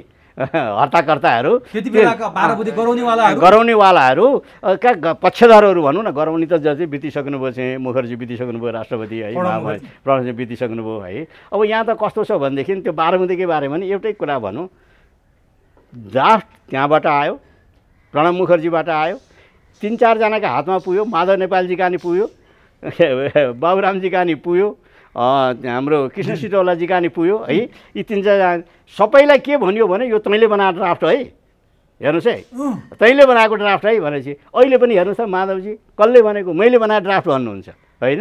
कृष्ण सिटौलाजीलाई सोध्नुहोस् त, उहाँ भन्नुहुन्छ मैले गरेको ड्राफ्ट भन्नुहुन्छ। तपाईँ बाबुरामजीलाई सोध्नुहोस् त, उहाँ मैले गरेको ड्राफ्ट भन्नुहुन्छ। तर ड्राफ्ट गर्ने चाहिँ त्यही एउटै व्यक्ति मात्रै थियो, जहाँबाट आयो त्यहीँबाटै त्यहाँ आयो। अनि अब यो सुन्नुहोस् न, अब म त कस्तो यस्तो ठाउँमा थिएँ कि चाहिँ म त आइसकेपछि र त्यो चाहिँ त्यो एउटै कुरा चाहिँ म एक कुरा अनुरोध गर्न चाहन्छु, त्यो बाह्रमुदेको हस्ताक्षर बिहान गिरिजाबाबुले बोलाउनु भयो, म धेरै जसो बिहान जान्थेँ भने त्यो दिन अलिक चाँडै आइज भन्नुभयो, गएँ। त्यहाँ चाहिँ अर्का एकजना पनि हुनुहुन्थ्यो साथी, अमरेश कुमार हो होइन, अमरेश होइन, अनि साथी हुनुहुन्थ्यो। अनिखेरि चाहिँ यो कागजमा प्रचण्ड र मैले चाहिँ यो 7 दलको तर्फबाट प्रचण्ड र मैले एउटै कागजमा सही गर्नु चाहिँ हुँदैन भनेर भन्नुभयो। ए तपाईँले अघि भनेको 3टा ड्राफ्ट आएको भने माधव, कृष्ण सिटौला र बाबुरामका भनेको 12 बुँदेको ड्राफ्ट भन्नु। 12 बुँदेको ड्राफ्ट, म त संविधानको ड्राफ्ट होइन, संविधानको ड्राफ्ट। ए त्यसरी आएको थियो त्यो ड्राफ्ट। अनि उनीहरूले के भन्छ भने मैले बनाएको ड्राफ्ट भन्नुहुन्छ, अहिले पनि माधवजी मैले बनाएको ड्राफ्ट भन्नुहुन्छ। अनि बाबुरामले अस्ति भर्खर प्रष्टीकरण दिए को हो हाम्रो भारतमा भारतीय अब सुन्नुहोस् न भन्ने कुरा, यो गर्ने प्रचण्ड र म हौँ, जिम्मेवार हामी हौँ। गिरिजाप्रसाद कोइराला रोल्पा जान नसकेर स्वास्थ्यको कारण र सुरक्षाको कारणले भारत बोलाइयो, त हामीले गरे हो नि। नारायणमान बिजुक्सी र सिपी मैनालीले आरोप लगाएर हुन्छ भनेर बाबुराम भन्दै। अब सुन्नुहोस् न, केही हदसम्म नारायणमान बिजुक्सी ठिक छ, मलाई थाहा छ होइन, नारायणमान बिजुक्सीले भनेको कुरा ठिक छ, भन्ने गर्नुहोस् है, केही हदसम्म कुरो ठिक छ। कुरो के भन्दाखेरि त्यो एउटै कागजमा चाहिँ छुट्टा छुट्टै गर्नुपर्छ, एउटै कागजमा चाहिँ गर्नुहुन्न। मैले पढिसकेपछि तपाईँ गिरिजाप्रसाद कहाँ गएको कुरा मैले पढ भन्नुभयो। पढिसकेपछि गिरिजाबाबु एउटै काजमा त गर्नु ठिक छैन, हुन त यहाँ चाहिँ धेरै कुराहरू एकदम गोलमटोल छ भन्न खोजेका कुराहरू होइन। बाह्रबुन्देमा त गोलमटोल छ नि त। अब चाहिँ के अरे राजतन्त्रकै बारेमा पनि चाहिँ होइन अरू कुराहरू पनि छन् धेरै। निरङ्कुश राजतन्त्र भन्नाले चाहिँ भोलिका दिनमा यसले चाहिँ उनीहरूले सम्झने र हामीले सम्झने कसले व्याख्या छोडिदिनुहोस् यस्ता कुराहरू राजनीतिमा हुन्छ भन्नु अनिखेरि एउटैमा चाहिँ गर्नुहुन्न। प्रचण्डले आफ्नै तरिकाले गरून् सही, यतापट्टिबाट चाहिँ गिरिजाबाबु र अरू चाहिँ छजना चाहिँ जुन 7 दल थियो नि यो चाहिँ छुट्टै गर्नुपर्छ भनेर मैले भनेपछि जो त्यहाँ हुनुहुन्थ्यो गिरिजाबाबु कहाँ जो हुनुहुन्थ्यो उहाँको चाहिँ नेपाली नै हो, नेपाली नै होइन कुरै होइन, परिवारकै मान्छे हुनुहुन्थ्यो। छोड्नुहोस् न, परिवारकै मान्छे हुनुहुन्थ्यो। उहाँले लक्ष्मणजीले भनेको कुरो ठिक हो, छुट्टा छुट्टै गर्नुपर्छ, एउटामा गर्नु हुँदैन भन्नुभयो उहाँले। मैले त्यति मात्रै भन्न भ्याएँ गएँ। मैले पढेको नि त्यति पहिलोचोटि देखाएको त्यो बाह्रबुन्देको त्यहीँ पढेँ त्यहीँ गरेँ। अनिखेरि ल भइहाल्यो ल जा भन्नुभयो, म हिँडेँ त्यहाँ। प्रणब मुखर्जीले पठाएको भने चाहिँ तपाईँले कसरी थाहा पाउनु? यी कुरा त प्रणब मुखर्जीले अल जजिरा टिभीमा भनेको छन् नि त। यो सबै गराएको र मैले भनेको कुरा सबै सत्य हुन्छ। ए बाबा तपाईँ यिनीहरूले भनेको कुरा चाहिँ अनि त्यसो भए यहाँ 3 जनाका 3टा मुख छन् नि त। प्रचण्ड र बाबुरामले भने ठिक हो कि हाम्रो सिटौलाजीले भने ठिक हो कि अनिखेरि चाहिँ माधव नेपालले भने ठिक हो भन्नुहोस् त। भनेपछि देश कहाँ यो जनयुद्ध अब सुन्नुहोस् त, राधाकृष्ण मैनालीजीले तपाईँको चाहिँ 47 सालको आन्दोलनमा पनि चाहिँ माधव नेपालको बारेमा भनेको छैन, किताबमै लेखेका छन् त। माधव नेपालले के भनेछन् भनेदेखि मदन भण्डारीलाई होइन इन्डियाबाट सहयोग लिएर भए पनि चाहिँ आर्मी सहयोग लिएर भए पनि राजतन्त्र फाल्नु पऱ्यो भने मदन भण्डारीले हुँदैन भने रहेछ। त्यो त राधाकृष्ण मैनाली अनि त भन्नुहोस् त। भने मतलब के भनेदेखि तपाईँले यस्ता कुराहरूलाई हामी त यी त माइक्रो म्यानेजमेन्ट यहाँ बनाउनु हुन्छ र हुन्न, कसलाई डाइरेक्टर जनरल बनाउनु हुन्छ र हुन्न भन्ने कुरा त भइरहेको छ भनेदेखि अहिले चाहिँ ल यो कुरा छोडिदिउँ। यहाँ त इन्डिया मात्रै होइन, अहिले त हामी कहाँ छ, मैले अहिले देश दलदलमा फस्दैछ भन्नाले कहाँ छ थाहा छ अहिले यतिखेर? दक्षिण मात्रै होइन, अब उत्तर पनि त्यत्तिकै सशक्त भएर आएको छ। पश्चिम अब पश्चिम होइन आकाशै आइसक्यो अब त। अब त्यसलाई पश्चिम भन्नुहुन्छ कि जे भन्नु छ, हामी त दक्षिण र उत्तर भन्छौँ नि, अब त आकाशकै पनि भइसक्यो। यो अफगानिस्तानबाट अमेरिका हटिसकेपछि उनीहरूको ठुलो इन्ट्रेस्ट अब नेपालमा आयो। उनीहरूको यो भूभागमा उनीहरूको चाहिँ किनभने अब शक्ति राष्ट्रहरूको त विभिन्न हुन्छ नि, एउटा अफगानिस्तान महत्त्वपूर्ण कुरा थियो। अब त्यहाँबाट उनीहरू बाहिर निस्किने भए। अब त्यो मुलुकको के हालत हुने हो थाहा छैन चाहिँ। अब त्यो अमेरिकन जान साथै अब कस्तो हुँदो रहेछ यो अन्तर्राष्ट्रिय र सिमानामा कहाँ के भन्दा चाइनाको ग्लोबल टाइम्सले के लेख्यो, अमेरिकाले अफगानिस्तानमा निस्कनुको निमित्त हतार गर्यो भनेर निस्क्यो भन्यो। किन भन्यो? किनभनेदेखि चाहिँ त्यहाँका ती तालिबानहरू अब चाइनाको त्यो बोर्डरमा चाहिँ जुन छ त्यहाँ त मुस्लिम समुदाय बाहुल्य भएको त्यहाँ एउटा प्रान्त छन्, उइगुर सुइगुर के त्यहाँ सिन्चान के भन्ने छ नि त। अब त्यहाँ छिर्ला भने तालिबान भने त यी त उग्रवादी मुसलमानहरू हुन् होइन। भनेपछि उनीहरूले अमेरिका त्यहाँ बस्नेन्जेलसम्म हामी सुरक्षित थियौँ, अब हामीलाई चाहिँ लफडा हुन आँट्यो भनेर ग्लोबल टाइम्स भनेको उनीहरूको मुखपत्र हो नि त चाइनिज कम्युनिस्ट पार्टीको। किन लेख्यो त? हतार गर्यो अमेरिकाले अफगानिस्तानबाट बाहिर निस्कनुको निमित्त भनेर। भने मतलब के भने अब यो देश हामी चाहिँ चाइना र इन्डिया त्यसपछिबाट आएर युरोपियन युनियन र अमेरिका है ती यी शक्तिहरूको चाहिँ त्रिकोणात्मक शक्तिहरूको चाहिँ द्वन्द्वमा हामी चाहिँ अब फस्यौँ। अब तपाईँले जुन अस्ति 5 वटा चाहिँ प्रधानमन्त्रीले जो बोल्नुभयो नि, अब त उहाँहरू सत्तामा पुग्नुभयो। मेरो शेरबहादुरजी पुग्नुभयो, प्रचण्डजी पुग्नुभयो, बाबुरामजी पुग्नुभयो, अनि अर्को को हुनुहुन्थ्यो झलनाथजी पुग्नु के अरे झलनाथजी पनि हो होइन, र माधव नेपालजी हुनुभयो। अब झलनाथजी र माधव नेपालजीको रोल के हुन्छ त्यसको बारेमा व्याख्या गरिदिनु पऱ्यो। अरू 3टा त चाहिँ सत्तैमै रहने भए भनौँ न, उहाँहरू नआएदेखि त सत्तैमै रहने भए। अब त्यो के रहने भयो त? तपाईँले निकाल्दा प्रधानमन्त्री भइसकेको व्यक्तिले कुनै पनि चिज लिखित रूपमा निकाल्दा मात्रै होइन, बोल्दाखेरि पनि बहुतै विचार पुर्याउनुपर्छ यो परराष्ट्र मामिला सम्बन्धी कुरामा। भनिसकेपछि त हिजो ओलीलाई जुन दोष दिनुभएको थियो नि त्यो कोर्स करेक्सन गर्नु पऱ्यो कि परेन? अब यो छ भनेदेखि त कोर्स करेक्सन गर्नु पऱ्यो नि त। तपाईँले त बरु डरलाग्दो कुरा पो गर्नुभयो त। होइन, नेपाल द्वन्द्वको भुमरीमा आन्तरिक होइन अब बाह्य शक्तिहरूको इन्ट्रेस्टमा फस्दैछ। कुरै छ त छैन। किन मलाई के भनिरहनु छ र तपाईँको विज्ञ साथीहरू पराष्ट्रविदलाई चाहिँ सुरक्षाविदहरू साथीहरूलाई सोध्नुहोस् न। म त एउटा साधारण देशको चाहिँ अलिकता राजनीति बुझेको व्यक्ति मात्रै हुँ होइन।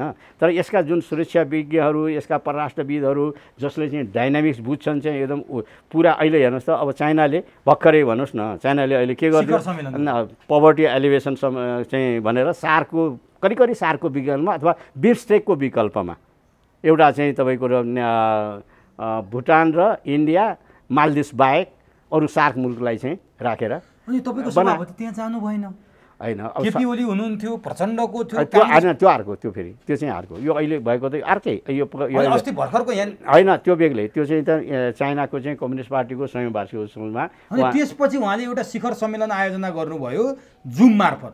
त्यसमा त्यो होइन, यो बेग्लै। यो अस्ति अर्को एउटा चाहिँ हाम्रो चाइनाको चाहिँ लागि हाम्रो नेपाली दाजु जानुभएको छ त्यो कार्यक्रममा। चाइनाको चाहिँ एउटा मिनिस्टरले उद्घाटन गरेको छ यो यो यो जुन यो सार्क जस्तै चाहिँ बिम्स्टेक जस्तै भनौँ न बनाएर उद्घाटन गरेको छ, त्यो बेग्लै हो। त्यसमा जाँदाखेरि उसले के गर्यो भनेदेखि चाहिँ अब इन्डिया गएन, भुटान गएन, मालदिभ्स गएन। त्यसबाहेक यो बिम्स्टेक मुलुकका यो भूभागका अफगानिस्तानदेखि लिएर चाहिँ यी चक्कर छ भने मतलब यस्तो भइसक्यो कि हाम्रो परराष्ट्र नीति यति संवेदनशील पहिले पनि थियो, तर यसलाई अब कसरी लिएर जानुहुन्छ त शेरबहादुरजीले, कसरी लिएर जानुहुन्छ त प्रचण्डजीले? हेर्नुहोस् है, अब अर्को कुरा के आयो भने अत्यन्त खतरनाक कुरो चाहिँ फेरि प्रचण्डजीले 2 दिन अगाडि बोल्नुभयो। के बोल्नुभयो भन्दाखेरि चाहिँ एउटा उच्चस्तरीय संयन्त्र बनाउनु पर्यो सरकार कसरी चलाउने भनेर।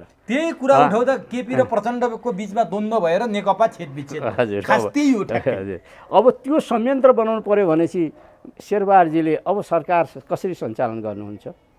अब जति शेरबहादुरजीको टाउकामा, प्रधानमन्त्रीको टाउकामा, प्रधानमन्त्री भन्नासाथ हामी काङ्ग्रेसीको टाउकामा, अनि राम्रा काम गरे जति उहाँहरूले लिएर जाने होइन, लिने भन्ने भइहाल्यो। अनि अब जति र संयन्त्र बनाएर त्यो चाहिँ सरकारलाई नियन्त्रण गर्ने। अब यसै पनि चाहिँ आज समाचारमा आइराखेका छन् के भने 18 मन्त्रालय मन्त्री राख्ने, 6 मन्त्री काङ्ग्रेसलाई, 6 मन्त्री के अरे माओवादीलाई, 6 मन्त्री जसपालाई दिने भन्ने कुरा आइरहेको छ। होला यो दुईवटा तलमाथि होला।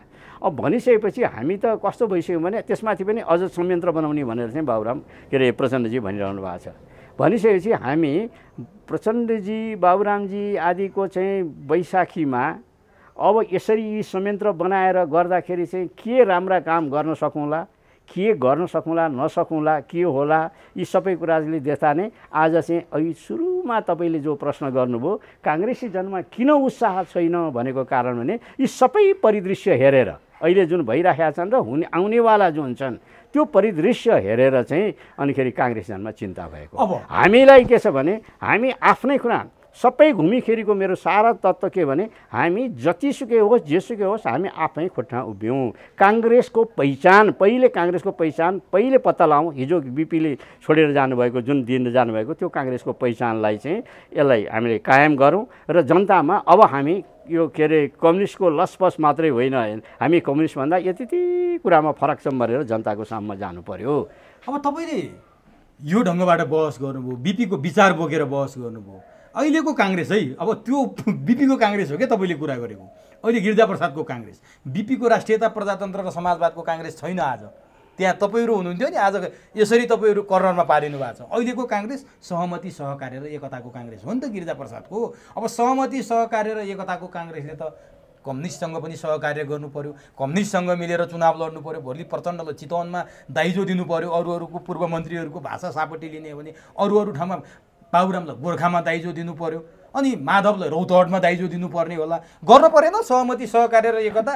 अनि गिरिजाप्रसादको सिद्धान्तलाई भाँडमा हालिदिने?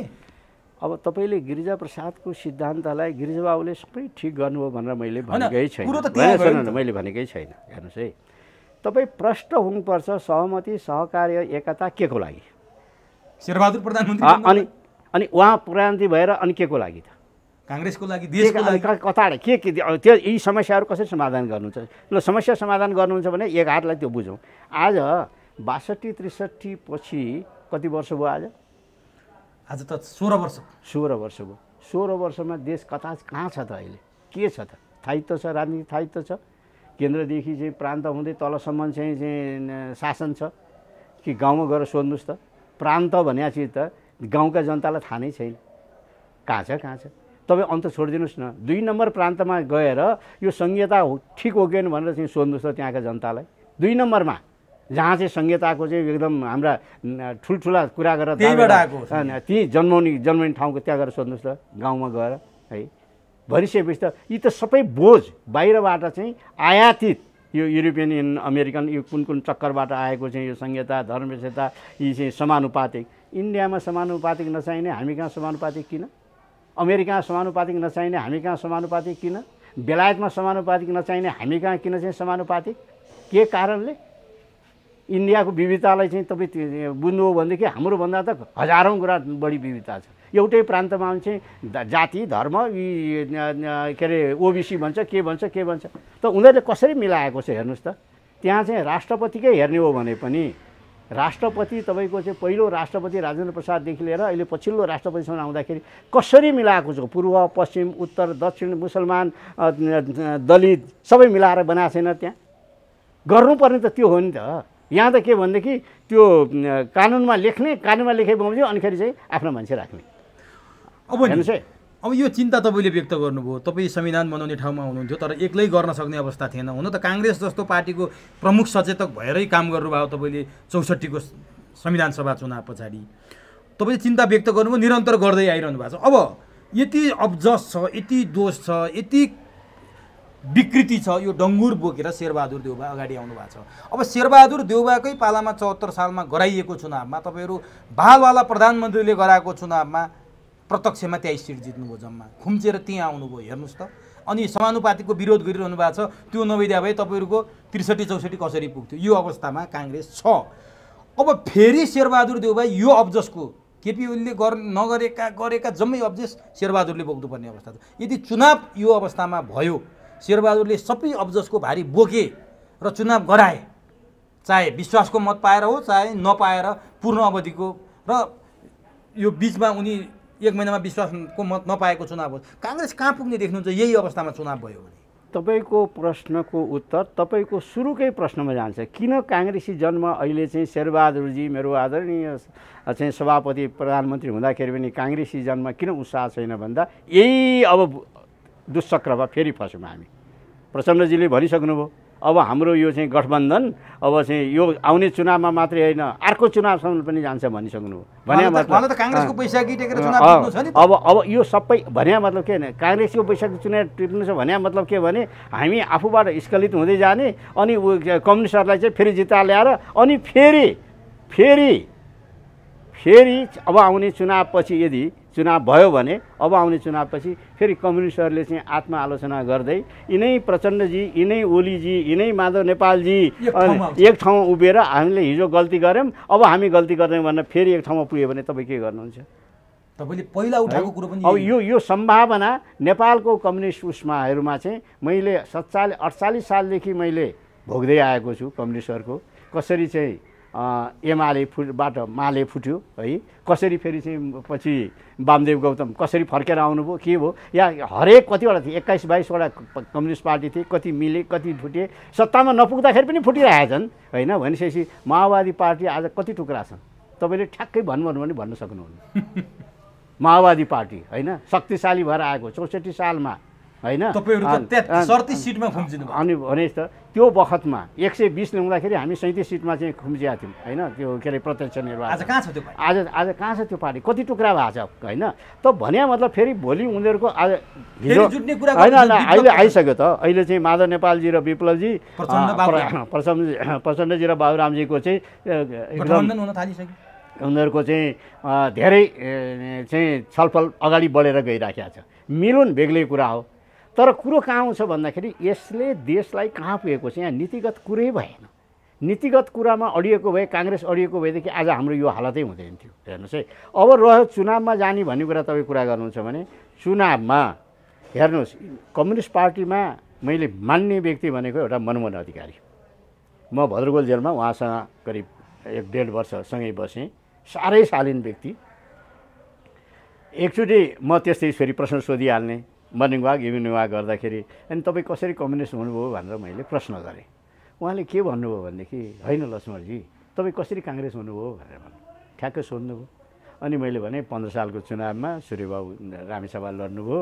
अनिखेरि चाहिँ हाम्रो नाता पर्ने पद्मशङ्कर अधिकारी उहाँ जिल्ला सभापति हुनुहुन्थ्यो। अनिखेरि चाहिँ यी सबै कुराले गर्दाखेरि मैले काङ्ग्रेसको साधारण सदस्य लिएँ। सङ्गत हुँदै हुँदै गयो। अनि पछि आएर चाहिँ यी कमल चित्रकारहरूसँग सङ्गत भयो आदि इत्यादि। मेरो पनि त्यही हो। मैले कुनै कम्युनिस्टको किताब ठेली मासको ठेली पढेर गरेको होइन। सुरुमा कम्युनिस्टहरूसँग सङ्गत भयो। अनि पछि पढ्न थालेँ। अलि चाहिँ अलिअलि साँच्चै भन्नुहुन्छ भने अहिले चाहिँ जेलमा बसेर बढी अध्ययन गर्दैछु भन्नुहुन्थ्यो क्या। भने मतलब मैले त्यो उहाँको शालीनता सत्यको कुरो के छ भनेदेखि मैले कहाँ जोड्न खोजिरहेको छु भनेदेखि हेर्नुहोस्, चुनावमा अथवा पार्टीमा के चाहिन्छ भन्दा अरू जेसुकै भए पनि टाउको चाहिँ शुद्ध र सफा चाहिन्छ। मदन भण्डारीले यो चाहिँ मनमोहन अधिकारीलाई उहाँको कम्युनिस्ट पार्टी कुनै नाम थियो होइन, मार्क्सवादी थियो, त उहाँलाई गएर अनुरोध गरेर मालेसँग तपाईँको पार्टीलाई एकीकृत गरौँ। मनमोहनजी जानु भएन, उहाँ गएर एकीकृत गरौँ। सानो पार्टी थियो, सानो पार्टी थियो, साना चाहिँ र चाहिँ आदि यिनीहरूको चाहिँ भरत मोहनजीको तपाईँ पार्टीको अध्यक्ष भन्नुहोस्, म महासचिव बस्छु। त्यो मदन भण्डारीको थियो नि, किनकि टाउको चाहिन्छ भन्ने थियो।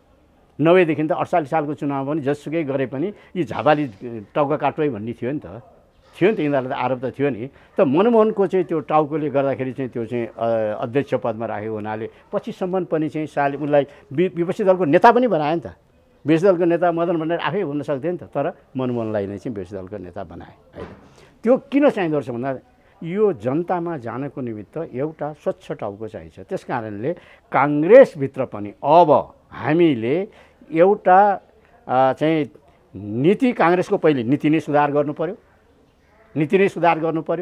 अनि त्यसपछिबाट आएर नेतृत्व स्वच्छ टाउको चाहियो, जसलाई जनतामा जाँदाखेरि अब चाहिँ काङ्ग्रेस सुध्रेछ है, नीतिमा नि सुधार गर्यो, नेतृत्वमा सुधार गर्यो, अनि त्यसपछि हामी नारा लिएर त्यसबाट अनिखेरि नारा लिएर चाहिँ जनता कहाँ जान सक्छौँ। अधिवेशनले त्यो तपाईँले भनेको स्वच्छ टाउको लिएर आउनु पर्यो। तपाईँ काङ्ग्रेसलाई सुधार गर्ने हो भने, काङ्ग्रेसलाई फेरि पुनर्जीवित गर्ने हो भने, त्यसलाई चाहिँ पुनर्जागरण चाहिँ तपाईँको चाहिँ ऊर्जा लिएर चाहिँ काङ्ग्रेसी जन्म जाने हो, जनतामा जाने हो भने यो सुधारिएको काङ्ग्रेस चाहिँ अब चाहिँ हामीले चाहिँ महसुस गऱ्यौँ भन्ने कुरा चाहिँ तपाईँले चाहिँ जानु पर्यो। नीति, नेतृत्व र चाहिँ नारा चाहिँ। अब यो तपाईँले भनेको कुरामा काङ्ग्रेसीजनहरूको चिन्ता पनि देखिन्छ, तर तपाईँ जस्तै निष्ठावान काङ्ग्रेसहरू 50,000 पुराना काङ्ग्रेसीहरूले क्रियाशील सदस्यता नवीकरण गरेनन् भन्ने कुरा समाचार निकै महत्त्वका साथ आयो। त्यति मात्रै होइन, शेरबहादुर देउवा फेरि सभापतिमा लड्ने भनेर घोषणा गरिसक्नु भएको छ। अरूको त कुरा छोडो, अहिले शेरबहादुर देउवा सत्तामा हुनुहुन्छ, सत्तामा भएको मान्छेले प्रभावित गर्छ, सत्ता दुरुपयोग गर्छ, फेरि आउँछ भनेर बाहिर त्यो बहस हुन थाल्यो। फेरि सत्ताको दुरुपयोग गरेर शेरबहादुर देउवाकै टाउको आयो भने, अघि विकृतिका डुङ्गुर त भनिसक्यो शेरबहादुरका, अझै वाइट बडीमा पनि उहाँ जोडिनुहुन्छ, अझ अरू पनि जोडिनुहुन्छ। त्यही शेरबहादुर दोहोरिनु भयो भने काङ्ग्रेसको नीति के हुन्छ भन्न खोजेको क्या मैले। अब यो त अब दुर्भाग्य बाहेक अरू के भन्नु म है। मैले त यतिखेर नम्बर 1 म प्रश्न छु, मेरो सभापति आदरणीय शेरबहादुरजीबाट पहिलेका गल्तीहरू कुनै पनि नहुन्, मेरो शुभेच्छा, शुभकामना। त्यो त सरकारको कुरा।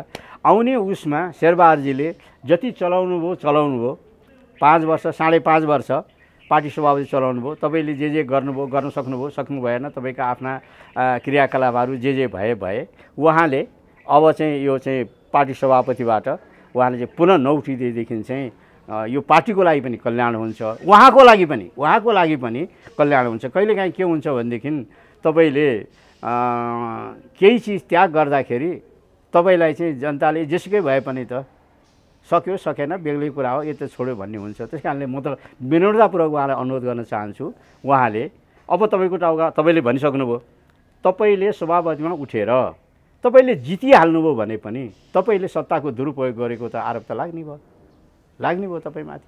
त्यो आरोप चान्चु नै आरोप हुँदैन थियो। त्यस कारणले यी सबै कुरा यावत आरोप कति खेपिरहने जे भयो। तपाईँहरूसँग त्यो हिम्मत र याउ किन नभएको? शेरबहादुर देउवा लडुन्, हामी लडेर उनलाई परास्त गर्छौँ भन्ने क्षमता किन नभएको? अब सुन्नुहोस् न, जो लड्नेवाला छन् उनीहरूसँग एक चिज भनौँ म, यसको मतलब मैले के भने शेरबहादुरजीले लड्दाखेरि चाहिँ अरू हार्छन् भन्ने कुरा होइन। शेरबहादुरजीलाई परास्त गर्ने पनि यहीँभित्रबाट आउन सक्छ। कोही काङ्ग्रेसमा माइकलाल कृष्णगोपाल श्रेष्ठको भाषामा अब त्यो छोडिदिउँ, माइकलाल नभनौँ, के नभनौँ है। अब यहाँ कुरो कस्तो भइसक्यो भनेदेखि चाहिँ मैले सरस्वती हेर्दा टेस्टेड व्यक्तिहरूले अब चाहिँ सभापति पदमा नलडे हुन्छ।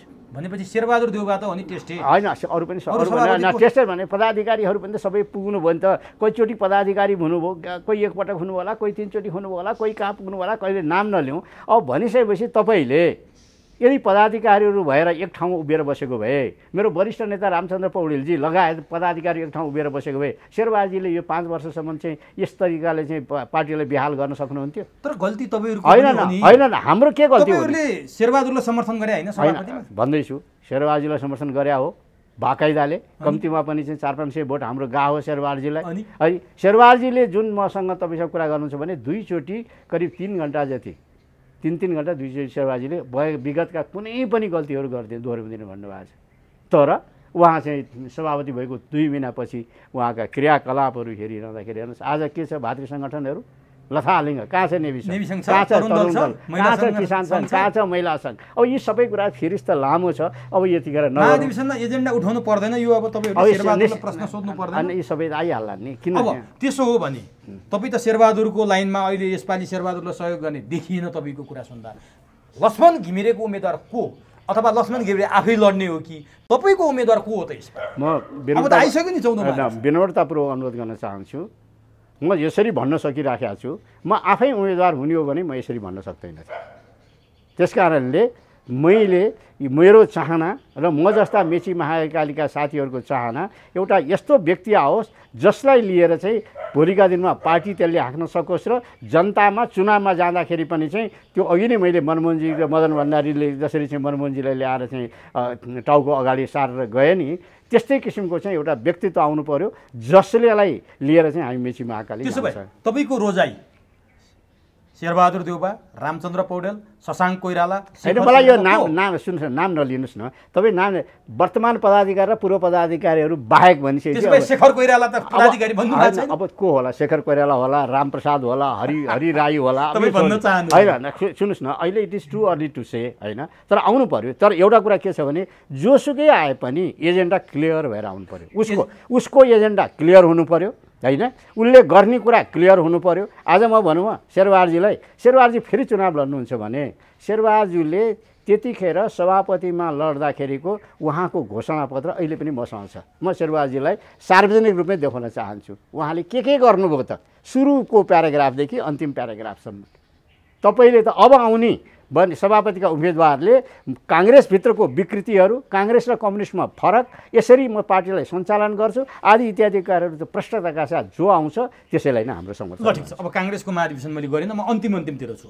अब मैले जान्न खोजेको कुरो नि, ल ठिक छ, शेरबहादुर देउबा जो आए पनि, शशाङ्क, शेखर, रामचन्द्र जो आए पनि काङ्ग्रेसकै मान्छे आउने हो। तर मान्छेले के भन्छन् भने काङ्ग्रेसले एजेन्डा हिन्दू राष्ट्र ल्याएन भने, धर्मनिरपेक्षताकै कुरा गर्यो भने र सङ्घीयता खारेजको कुरा गरेन भने, राज संस्थामा त कोही बोलेका छैनन् काङ्ग्रेसका। हिन्दू राष्ट्र र सङ्घीयताको कुरामा काङ्ग्रेस अडिग भएर आएन र सङ्घीयतामै गयो, धर्मनिरपेक्षतामै गयो भने काङ्ग्रेस चीनको पार्टी कुमिन्ताङ जस्तो बन्छ भन्नेहरू छन्। के छ, तपाईँहरू कुमिन्ताङ बन्ने कि हिन्दू राष्ट्र बोक्ने, सङ्घीयता खारेजको मुद्दा बोक्ने, के हो? अब एउटा सुन्नुहोस्, कि कुमिन्ताङको बाटोमा आज कम्युनिस्टहरू जन्मँदै च्या गर्दै नै धर्मनिरपेक्ष भनेर जन्मन्छन् भन्छन् क्या है। आज ओलीजीका 10वटा मुख छ भन्छन् होइन, 10वटा पात्रहरू छन्। त्यो पात्रमध्ये एउटा प्रमुख पात्र महेश बस्नेतजीले सार्वजनिक रूपमा हुनुभयो, सङ्घीयता र यो धर्मनिरपेक्ष बारेमा चाहिँ बहस हुनु पर्यो, केन्द्रीय कमिटीमै प्रस्ताव राख्नु आउनुभयो। नम्बर 1। नम्बर 2 प्रस्तावै राख्नुभयो उहाँले। नम्बर 2 ओलीजीले पशुपतिनाथ जानुभयो, पूजाआजा गर्नुभयो, क्षमा पूजा गर्नुभयो, जलहरी चढाउनु भयो सुनको। हेर्नुहोस् है, ओलीजीका विगत 1.5-2 वर्षपछिका चाहिँ भाषणहरू हेर्ने भने, कुनै कार्यक्रममा हेर्ने हो भने यो चाहिँ हाम्रो धर्म संस्कृति वेद पुराणमा कतै न कतै उहाँ गएर बोल्नुहुन्छ। राम र अयोध्याको त कुरै भएन, यी सबै बोल्नुहुन्छ। त भन्या मतलब के भने कि ओली मूर्ख भएर गर्या होला त? ओलीजीले गर्या होला त? उनले देखिरहेको छ, त्यति त बुझाएको छ नि त, जोसुकै भए पनि त्यति बुझेरै त गरे होला नि नेपाली जनताको जनमानसमा। अरू कुरामा त उहाँ फेल खानुभयो। अब यो पाटो समातेर जनताको चाहिँ फेरि मत अभिमत म लिन सक्छु भन्ने कुरा चाहिँ उहाँले 1.5-2 वर्ष अगाडिदेखि नै विचार गरिसक्नु भएको छ। हालाकि उहाँ पनि होली वाइनबाटै प्रभावित भएर माधव नेपालजीले चाहिँ त्यो बदनाम क्रिस्चियन संस्थाको चाहिँ गएर होटेलमा 3 दिनसम्म बसेर चाहिँ सम्पूर्ण चिज तकमा लिने दिने त गर्नुभएको हो होइन।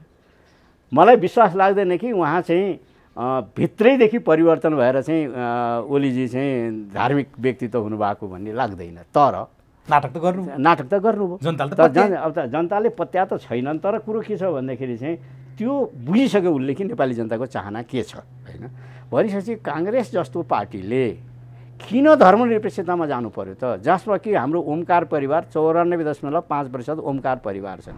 यहाँ हिन्दू बौद्ध होइन किराँत यो के अरे चाहिँ प्राकृतिक होइन बौद्ध धर्म लगायतकाले गर्दाखेरि 94.5% भनेपछि फेरि धार्मिक स्वतन्त्रता सहितको हिन्दू राष्ट्र भन्दाखेरि कसैलाई आपत्ति भएन। मलाई बताइदिनुहोस् पशुपतिनाथमा यो चाहिँ लामा गुरुहरू बौद्ध तीर्थयात्रा गरिसकेर पशुपतिनाथमा आएर दर्शन गरिसकेपछि मात्रै तीर्थयात्रा पूर्ण हुन्छ भन्ने लामा गुरुहरूको मैले धेरैचोटि भेटेको छु। यो उत्तरतिरका चाहिँ लामा गुरुहरूको कुनै पनि एउटा हिन्दूले काहीँ बुद्ध मूर्ति देख्यो भनेदेखि प्रणाम नगर्ने त्यो हिन्दू नै होइन ल। चाहे त्यो चाहिँ राम भक्त होस् कि शिव भक्त होस् कि देवी भक्त होस् कि विष्णु भक्त जोसुकै होस्, बुद्धलाईको मूर्ति देखेपछि त्यसले प्रणाम गरेन भने यो चाहिँ हिन्दू होइन भने ठाने हुन्छ।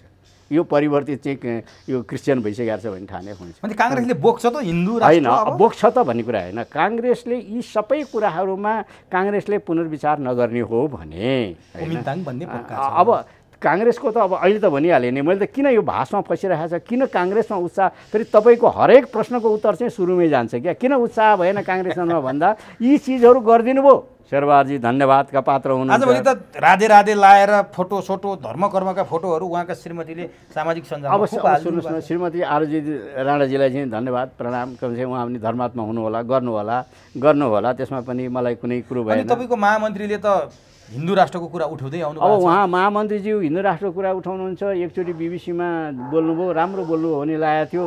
भोलिपल्ट अर्को कार्यक्रममा होइन हिजो मेरो कसैले प्रश्न गर्यो, हिजो मेरो जिब्रो चिप्लियो भनिदिनु भयो। अब यस्तो कुरा चाहिँ कम्तीमा पनि यो पदमा बसेका व्यक्तिहरूले नबोलिदिए हुन्थ्यो। महाधिवेशनमा यो एजेन्डा प्रवेश पाउँछ निश्चित रूपमा। अब महासमितिकै बैठकमा त करिब 52% महासमिति सदस्यहरूले हस्ताक्षर गरेर हिन्दू राष्ट्र हुनुपर्छ भनेर दिएको। संविधान सभाको पोका जस्तै कता फालिसक्यो होइन। सुन्नुहोस् न, तपाईँले एकचोटि फाल्नु होला, दुईचोटि फाल्नु होला। तपाईँले यी चिजहरू फालेकै भरमा हुने भएदेखि त आज त सबै स्वाहा हुनुपर्थ्यो। किन उठिरहेको जोडदाडका साथ अब निश्चित रूपमा उठ्छ र चाहिँ संहिताको बारेमा आज हेर्नुहोस् त कहाँ छन् अहिले 7वटा प्रान्तका के छ भइरहेको आज हेर्नुहोस् त।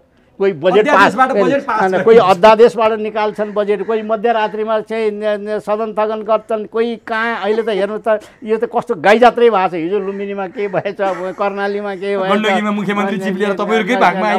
अब गण्डकीमा चाहिँ एकजना व्यक्तिले उता गयो एउटा। अब सुन्नुहोस् त अहिले सांसद भन्नुहोस् न, यो भन्नुहोस् न अदालतले निर्णय गर्यो आफ्नो ठाउँ भएको छ। तर दलीय व्यवस्थामा तपाईँको चाहिँ दलकोमा मत लिएर आएको व्यक्तिलाई चाहिँ निर्दलीय रूपमा परिणत गरिदिने हुन्छ, मिल्छ र? अहिले भनिहाल्नु। अब त्यही त भन्दैछु, यो दोषमा अदालतलाई भन्दा पनि यो संविधानमा जुन राख्यौँ नि हामीले 7वटा धारा 76 को यही एउटा चाहिँ ध्रुवे हात्तीले नै यो संविधान के रहेछ भन्ने कुराको प्रश्न देखाउँछ। संविधानको 72 सालमा बनेको संविधानको 78 सालमा 6 वर्ष पुग्दा नपुग्दा मिति पुग्यो होइन। अब पुग्या नपुग्या त जुन दिन यो च्यातिन्छ त्यतिखेर थाहा होला। 47 मा संविधान बनाउनु भयो, माधव नेपाल नै हुनुहुन्थ्यो मस्यौदाकार, भरतमोहन अधिकारी हुनुहुन्थ्यो, निर्मल लामा हुनुहुन्थ्यो, काङ्ग्रेसबाट पनि कृष्णप्रसाद भट्टराईकै नेतृत्वमा बन्यो। आफै तपाईँहरूले नि च्यात्नु भयो त्यो संविधान। एक चिज भनौँ न, एकदम बडा राम्रो प्रश्न गर्नुभएको छ। कुरो के भन्दा यो संविधान कसरी च्यातिन्छ भनेर जसले प्रश्न गर्दा 47 सालको संविधान कसरी च्यातियो त? 47 सालको संविधान यसरी च्यातियो कि तपाईँको चाहिँ अब राजाले नै घोषणा गर्नु पर्यो प्रतिनिधि सभा पुनर्बहालीको, राजाले नै है। सुन्नुहोस् न, अब त्यो पाटो अर्कै छ। तर त्यसपछि अन्तरिम संविधान बनाउँदा यो संविधानलाई च्यात्दाखेरि के हो, प्रचण्डजीले 83 जनाको नाम लेखेर यिनीहरूलाई चाहिँ प्रतिनिधि सभाको सदस्य भनेर हुलेको होइन र? तिनीहरूको नागरिकता समेत पनि हेरिएको थिएन। पछि गएर मात्रै नागरिकता त्यहाँ राखियो।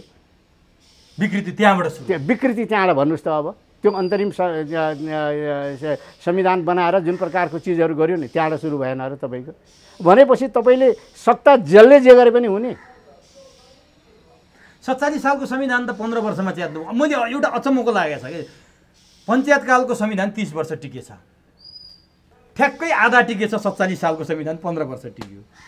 अब यो ठ्याक्कै 6-7 वर्ष टिक्ने भयो, 72 को 78 मा च्यातिने भयो। यस्तो पो रहेछ त नेपालको सिस्टम। अब के गर्नुहुन्छ? आधा आधा हुँदै गएको छ कि। कुरो के छ भनेदेखि अहिले के आयो भनेदेखि यतिखेर चाहिँ यो संविधान नेपाली यो के अरे नेपाली जनताले बनाएकै होइन। अपनत्व नै लिन सकेन। अपनत्वै लिन सकेन गरे। तपाईँको 601 सांसदमध्ये करिब करिब चाहिँ 60-62 जना त निरक्षरी नै थिए, विभिन्न पार्टीका निरक्षरी थिए। बुझ्ने त कुरा छोडिदिनुहोस्, त्यहाँ लेखा के छ तपाईँलाई म भन्छु। म बुझ्नेले पनि कतिजनाले ड्राफ्ट संविधान पढे, धारा पढे, त्यो पनि पढेका छैनन्। त्यति मात्र होइन, संविधान भनेको त भारतमा पनि संविधान पास गर्दाखेरि धारा छलफल भएर धारामा मतदान भएको छ। नेपालमा त के भयो? धारा होइन, समुच्चा एकपटक एकैचोटि हुन्छ भन्ने यता जानुहोस्, हुन्न भन्ने यता जानुहोस्, हो थाहा छैन। अनि पछि गएर पो यो केपी ओलीजीले भने जस्तै के घुसाएछन् भनेर केपी ओली जस्तो चाहिँ व्यक्तिले चाहिँ आज भन्न थाल्नु भएको छ। अब यो च्यातिने लगभग देखिसक्यो। किनभने नि म आजकै सङ्केत गर्छु, हिजोकै सङ्केत गर्छु, अनि म छुट्छु तपाईँसँग। शपथ खाने बेला भयो प्रधानमन्त्रीले, नवनियुक्त प्रधानमन्त्री शेरबहादुर देउवाले, राष्ट्रपतिले नियुक्ति दिएको पत्रमै विवाद आयो। उहाँले 76(5) उल्लेख गर्नु भएन। अदालतले भनिसक्यो राष्ट्रपति संविधानको संरक्षक हुन सक्नु भएन। राष्ट्रपतिले गरेका कुराहरू न्यायिक परीक्षणमा जान्छन्, न्यायिक पुनरावलोकन हुन्छन्। राष्ट्रपति त्यहाँ पनि विवादित हुनुभयो। शेरबहादुर देउवालाई शपथ खाने भाषाई बिगारिदिनु भयो। त्यहाँ पनि शेरबहादुरले म शपथ खान्न भनेपछि फेरि सुधारियो। त्यति मात्रै होइन, राष्ट्रपतिले नवनियुक्त प्रधानमन्त्रीलाई बधाई नै दिनु भएन। हेर्नुहोस् है, के टेन्सन थियो, के तनाव थियो। उहाँलाई केपी ओली बहिर्गमन भएकोमा तनाव थियो कि केपी ओलीको कार्यकर्ता भनेर शेरबहादुरले आरोप लाउनु त्यो रिस उठिराखेको थियो कि उहाँले किन हो थाहा भएन। धन्न मार्क्सले मुख जोगाइदियो है, उहाँको अनुहार कस्तो थियो हेर्न पाइएन। नम्बर 1। अनि अर्को कुरो, उहाँलाई बल्ल शपथ त खानुभयो, बधाई पाउनु भएन। महान्यायाधिवक्ता नियुक्ति गर्नुभयो। राष्ट्रपतिले म महान्यायाधिवक्तालाई राष्ट्रपति कार्यालयमा मेरो अगाडि शपथ खुवाएको म कार्यक्रम राख्दिनँ, त्यतै सर्वोच्चतिर खुवाइदिनु भनेर भनिदिनु भयो। यो कुराले के सङ्केत गर्छ? राष्ट्रपति र प्रधानमन्त्रीको यो टसलले यो गणतन्त्रमाथिको प्रहार गर्न खोज्या हुन् कि यो व्यवस्था फाल्न खोज्या हुन् कि संविधान फाल्न खोज्या हुन्? यो उत्तर दिनुहोस् त तपाईँले। अब न यिनीहरूले संविधान फाल्न खोज्या पनि होइनन् होइन, तर के हुँदो रहेछ भने यस्तै क्रियाकलापले राष्ट्रपति भनेको राष्ट्रपति पद हो। उहाँ केपी ओलीजीको मात्र राष्ट्रपति होइन, शेरबहादुरजीको पनि हो, मेरो पनि हो। खोइ त बधाई दिए शेरबहादुर। र सुन्नुहोस् न, भन्दैछु त, उहाँले जुन किसिमको त्यो शपथ ग्रहण नियुक्ति गर्दैखेरि नै धारा उल्लेख गर्नु भएन। त्यहाँभित्र नै षड्यन्त्र थियो। नम्बर 1 षड्यन्त्र थियो। त्यसमा शेरबहादुरजी अडिनु भयो, 2-2.5 घन्टा ढिलो भयो, शपथ त्यो सच्याएपछि शपथ भयो।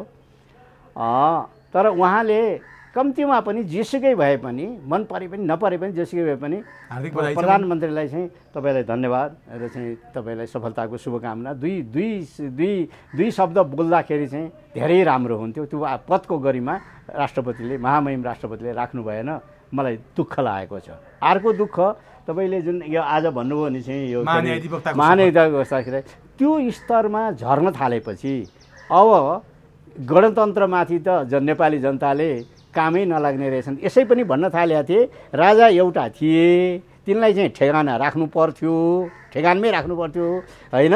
तर राजा एउटा राजालाई फालेपछि 100वटा राजा भए।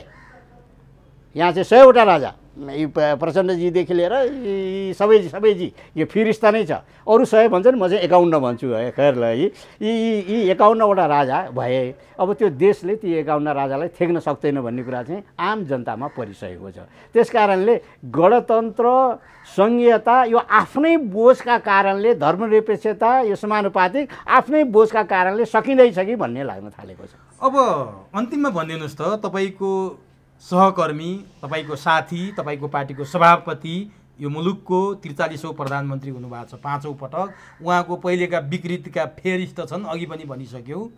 काङ्ग्रेसलाई उहाँले रसातालमा पुर्याउँदै हुनुहुन्छ। गिरिजाले आधा खाएका थिए, शेरबहादुरले योभन्दा अगाडि आधा ध्वस्त पारेका थिए, अब अलिकति बाँकी थियो, त्यो पनि सक्दैछन् भन्ने बाहिर आरोप छ। तपाईँलाई केही नभए पनि छातीको देब्रे बाटोमा काङ्ग्रेसको केही माया छ, के भन्न चाहनुहुन्छ आफ्नो सहकर्मीलाई हाम्रो टेलिभिजन मार्फत सकिन लाग्यो काङ्ग्रेस त डिलमै पुग्न लाग्यो भनिरहेछन्, के भन्नुहुन्छ भनिदिनुहोस् त आज। कमसेकम शेरबहादुरजीलाई मेरो विनम्रतापूर्वक अनुरोध छ, आज जुन ठाउँमा तपाईँ 5औं पटक प्रधानमन्त्री हुनुभयो बन्न पुग्नुभयो, यो पार्टीको सभापति बन्नुभयो, तपाईँले जीवनमा डडेलधुराको त्यो ठाउँबाट रुवाखोबाट आएर आज जुन ठाउँमा जे जस्तो गर्नुभयो, विगतमा जे जति गल्ती सल्ती जेसुकै गर्नुभयो, अब कम्तीमा पनि दुईवटा कुरा गरिदिनुहोस्। एउटा कुरो कुनै पनि गलत कुरा जसले चाहिँ तपाईँको बदनाममा, तपाईँको मात्रै होइन पार्टीको देशको भलो नहुने कुरा तपाईँ नगरिदिनुहोस् होइन। एमसीसी पास नगरिदिनुहोस्। अब त्यो उहाँको त्यो विश्लेषण होला, अब त्यो एमसीसीको पाटो फेरि अर्कै होला होइन। उहाँलाई चाहिँ विनम्रतापूर्वक सके राम्रो गर्नुहोस्, नसके नराम्रो चाहिँ गर्दै नगर्नुहोस् भन्ने मेरो विनम्र। किन मैले एमसीसी जोडेँ भने शेरबहादुर देउवालाई अमेरिकन राजदूतावासबाट बधाई आयो। अहिले तपाईँ सुन्नुहोस् न, तपाईँलाई त यी कुरा अघि नै मैले भनिसकेँ, यहाँ उत्तर दक्षिणको मात्रै होइन आकाश पनि आइसक्यो भने सुन्नुहोस् न, आकाश मात्रै आइसक्यो त्यति मात्रै होइन। अहिले चाहिँ अमेरिकन राजदूतले यति सान्यता यति चिज बढी देखाइरहनु भएको छ कि चाहिँ यो प्रधानमन्त्री बनाउनमा हाम्रो हात छ है भन्ने कुराको सङ्केत दिन पनि खोजेको पनि देखिन्छ। मोदीको बधाई आएन, मोदीको बधाई आएन, सी जिनपिङको बधाई आएन भनेर निकै रोइलो भइरहेछ के बाहिर। त्यही कारण हो न। अब दिनेले दिँदैनन् त अब के गर्नुहुन्छ तपाईँको चाहिँ कुरो त के नहुना कारण त उहाँ फुल फ्लेज प्रधानमन्त्री हुन त पहिले त विश्वासको मत लिनु पर्यो नि त। त्यो पनि अब दिएन त दिएन, तपाईँले के गर्नुहुन्छ? छिमेकीले तपाईँलाई चाहिँ बधाई दिएन अब भन्ने के गर्नुहुन्छ? रोएर भएन होइन, दिएन त दिएन। कुरो चाहिँ के छ भने उत्तर र दक्षिण मात्रै होइन, अघि आकाश पनि आइसक्यो र यो दृष्टिकोणले नेपाल अत्यन्त नै केवल काङ्ग्रेस मात्रै होइन, एमाले माओवादी आदि होइन, देश नै हामी अलिकता चाहिँ अन्तर्राष्ट्रिय दृष्टिकोणले पनि चाहिँ हामी भुमरीमा छौँ। देशभित्रको यी सबै कोरोनाको कर, बाढी पहिरो आदि इत्यादि यो चाहिँ के अरे बेरोजगारी आदि इत्यादि गरिबी त छँदैछ। यसबाट मुक्त पाऊँ पशुपतिनाथसँग। शेरबहादुरले सक्नुहुन्छ मुक्त गराउन? अब मेरो त उहाँले प्रयास गर्नु सक्नु त के सक्नु होला र प्रयास गर्नुहोस् भन्ने चाहिँ मेरो अनुरोध हो। हस्, समय दिनुभयो, अत्यन्त महत्त्वपूर्ण भनेर राखिदिनु भयो, यसको लागि हार्दिक धन्यवाद।